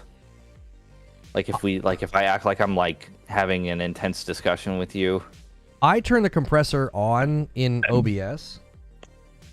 So it should, if you raise your voice, it should save us. Okay. I was just gonna say, because like the way, like you pointed out accurately before, that like the way I'm talking now, typically it comes like up here when we're doing the actual show, and it's like a little bit louder, and so you adjust. Or you'll be like, "You can't do that." Like you'll raise your voice. What is going on? Yeah. The compressor should kick in.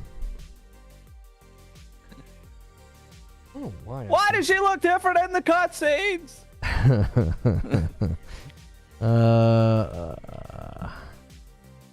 It's the woke mob, I'm telling you, people. Oh gosh. If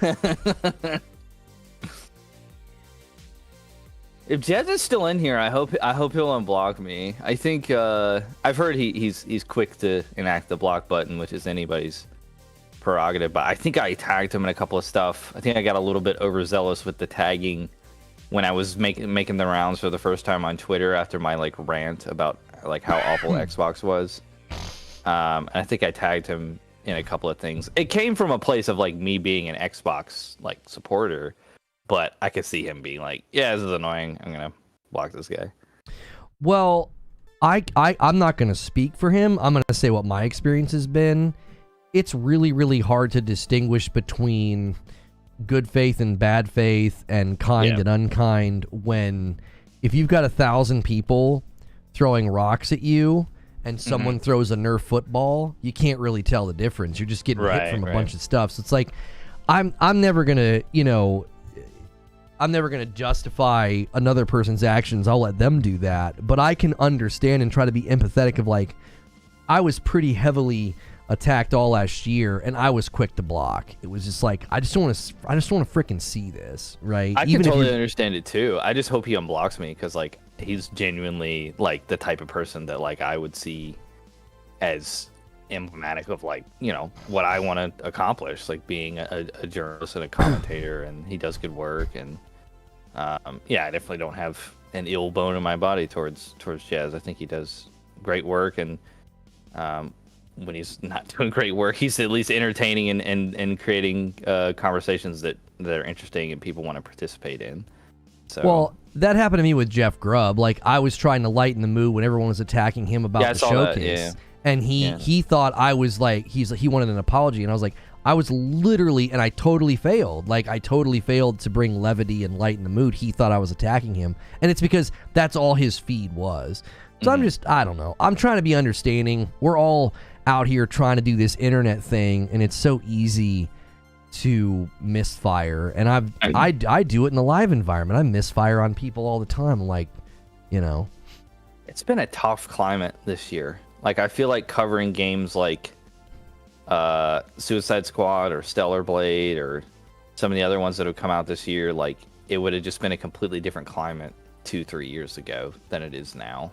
And so there's like this raucous mob of people that are just all thinking sort of in the same frame of mind about how they want to perceive certain things, and it can be a little bit overwhelming for somebody that's just trying to come in and provide basically unbiased analysis of a thing. It's like you put the thing in front of me, I'm going to tell you what it's like, and people are pretty much already have preconceived ideas about what it is and what its significant is and whether it's good or not. And it can be tough, like if you're like, coming from the angle of like, well, I just cover games, and I'm like, everybody's like, no, you just don't understand, like it's video. Like, well, like, whoa, I touched the nerve, did I? Yeah, the analogy I think I would use is if you're at a concert or a bar or a restaurant and it's loud and everyone's yelling, you have to yell too just to be heard. And it's really hard when it feels like the temperature in the room is so high and everyone's yelling. It's hard to be calm. It's hard not to do, it's hard to do the soft answer turns away wrath thing. It's so difficult. It's like everyone's yelling, everybody's angry, and I do the same thing. I get irritated and I get animated, and then people see a clip of me, ranting, and they're like, well, that guy's a jerk. And it's like, well, no, I was having a conversation over 2 hours, and you're slicing out my most heated moment. But then also, I don't want to be this like neutered monk for 2 hours either. That's not entertaining. I don't want to like react to it. So I have a really hard time being passionate and not sounding like I'm just this angry lunatic. It's like I get very animated. I always have. So, and again, it's hard. It's hard not to react and to return in kind. And, when everybody's throwing stones and insulting you, my instinct is to defend myself and to attack back. And I've tried very hard not to do that. I don't think I've done that perfectly either. I get my little jabs in here and there. And even that I've tried not to do. Pretty soon, Creature's wife won't be able to call you the Screaming Man. The little Screaming Man. The little Screaming Man, gotcha. That's right, you are 5'6". Yes, yeah. I'm a little guy. And a handsome devil you are. Hey, I just got a haircut. I trimmed the beard. Yeah. It's trying to keep it looking fresh out here. All right, guys. Here's what we're gonna do. I'm gonna briefly just go upstairs. We're gonna come back down. We're gonna be discussing this situation with Avowed. It's not just gonna be about Avowed, but I mean, we want to springboard off of that. Kirk was hesitant to do it. I'm like, no. You called this. We're giving you your credit. You called this one. I wanted to talk Marvel Rivals, guys, so don't be mad at me. I've seen some people in the chat throwing shield around and a bunch of stuff, so relax, guys. You were cool last week, so I'm hoping you guys are gonna be cool this week. Yeah, get a room, says Lino. This is the room. You're a part of it.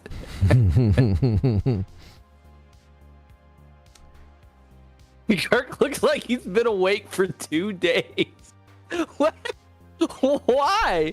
I think my shirt is like a little bit it looks like I like went out in it last night or something. Like it's like I wore this to work on Friday, and just like hung it out when I got home. So I was like, yeah, I'll throw that on. But yeah, I get told that sometimes too. Like I don't think I get enough sleep, so I end up having like bags under my eyes. People are like, "Are you tired?" I'm like, "Nah, I feel great, but I probably don't get enough sleep. That's all." Yeah, I just consistently have dark circles all the time.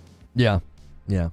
All right, guys, I'll be right back. We'll switch gears to the new stream in just a moment. Take a quick second at the tail end here. Smash that like button. There's still over 500 of you here, so a nice big turnout. Try to get us to 400 likes. And, man, killer gifted members as well. 10 more, and I owe you a 10 bomb. And chat with Kirk for a second, and I'll be right back. Liquid, I don't feel like my voice was any deeper than usual.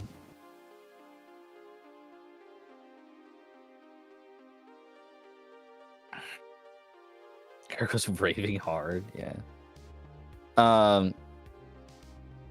You guys are talking about college football being broken. How is it broken? I've been playing it. I haven't noticed anything like ridiculous or anything. Like, is there like a new exploit or something over the weekend? I was playing a lot of Marvel Rivals this weekend, so I didn't touch college football for a hot minute, but quick rundown of Marvel Rivals while he's gone. Ristic 25 requests. I like it. I like it quite a bit. Just probably the main issue is just how derivative it is of Overwatch. it's just a carbon copy, basically. Like it's one Marvel IP away from being Paladins, basically. But it has the Marvel IP, so like it has the staying power, it has the draw. I think if it didn't have the Marvel IP, I would have probably put it down almost immediately. But like functionally, like it's a fantastic Overwatch clone. They've managed to pretty much copy the secret sauce almost completely without really losing any of the main aspects of it. Like it doesn't feel like it's janky or particularly unbalanced or like it's missing anything crucial to the Overwatch formula. And yeah, it was a fairly good time, especially with friends. And they're doing some cool things like the team up system. There's a team up system where like if you use Venom and Spider-Man, then somebody else on your team is Spider-Man and you're Venom, then as Venom you get more health, and then Spider-Man gets like symbiote abilities. And things like that are like pretty cool, and it would like kind of determine the team composition. I will say one thing I didn't particularly like is like Overwatch makes you use like 1 tank, 2 healers, 2 DPS. Whereas in this game, like sometimes there would be like 1 to no healers, and the other team would have like 2 healers, and that was like kind of tough. And then there'd be like people in chat like, we need a healer or whatever, and like usually it would work itself out, but like sometimes it doesn't. Any secret content expansion? What, for Rivals? I don't think they're gonna have PvE or story now. Magneto and Wanda do have a team up. Thor and Storm was a good one. So whenever somebody would pick Thor on my team, I'd always pick Storm because it like electrically charges her abilities, her like thunder and lightning abilities. It was cool. Like I'll definitely play it when it comes out. Versus Concord. Oh. I personally like Concord better, but it doesn't have an audience of people that it's not in demand in the way that the Marvel IP is. And also, Marvel Rivals genuinely feels like a more polished, finished game than Concord does. I like Concord better because I like gunplay. I like shooting. Marvel Rivals actually leans quite a bit into melee, which is another thing that separates it from Overwatch, even though it's like so similar and so derivative. But I personally liked Conquer a little better. I like that like Destiny 1 style PvP shooting, almost Call of Duty, like older Call of Duty type of gunplay and shooting. So I liked that. I liked revisiting that with Concord with a fresh coat of paint and like something new. Nobody's gonna be playing it in probably on launch. I even felt like just from the trailers alone, I said the same thing. I thought Marvel just looked better. Like it looked crisp and clean and just more responsive, but it performs pretty much exactly as well as Overwatch does. Like it's just functionally, I mean, it's like the same thing that Lies of P did with Bloodborne, basically, where everybody's like, this is just, they did the thing. Like they did it exactly as good. Mm-hmm. Did a couple of things different. Like it's good. Like it's gonna get criticism for being so derivative, like such a ripoff. But like, you know, the saving grace is that it's Marvel. Like nobody's gonna care because they get to experience those Marvel characters in that way. And like superhero IP have not been utilized in the best way for non like single player story games. Like, and that's only recent, right? Like with Insomniac and then the Guardians game that came out a couple of years ago. Like those are great games, but like before that we had like what, the Marvel Omega and like the DC Universe Online, and like those aren't like box office type gaming experiences. So for them to put Marvel in a like Overwatch type game, I mean, it just sells itself. Like people want to engage with those characters, so it's a great platform for that. Yeah. Welcome back, Henry Heck, bumping the line to 91 members on the day. Thank you, member pluses and above. That count. That counts. And we are going to go ahead and shift gears now to the new stream. We're going to be talking about Avowed getting delayed. What's this mean for other titles? What's this mean for Game Pass? Because the logic and the reasoning, it's not what you might expect. So make sure and click that link in chat. We're also going to redirect you. Make sure when we get over to the new stream, go crazy with the likes. You only need 9 more members. to hit 100. I'll drop a 10 bomb over there if we can manage to do that. And I'm going to get us started real quick here. Thanks so much for checking out this video. Every week I sit down with Kirk from What's New Video Games, and he should be clickable in the description below. And what we're talking about is Avowed got delayed, and I wanted to give Kirk credit. We covered the delays last week of Stalker questioning whether or not that fourth quarter for Xbox was going to get a little too full and would stuff start to slip in to next year. And Kirk's like, delay Avowed. Its combat still looks a little bit rough. It needs work. Give it a little bit more time. And sure enough, in the week after he said that, Avowed has been delayed to February. But the reasoning that Xbox gave is not what you might expect. I want to get into that with Kirk about potential other delays, Game Pass effect, and the like. I'm going to end the previous stream about Xbox hardware and bring everybody over with Redirect. Kirk, thanks for being here, and let them know you kind of didn't want to do this show. You were wanting to do something else.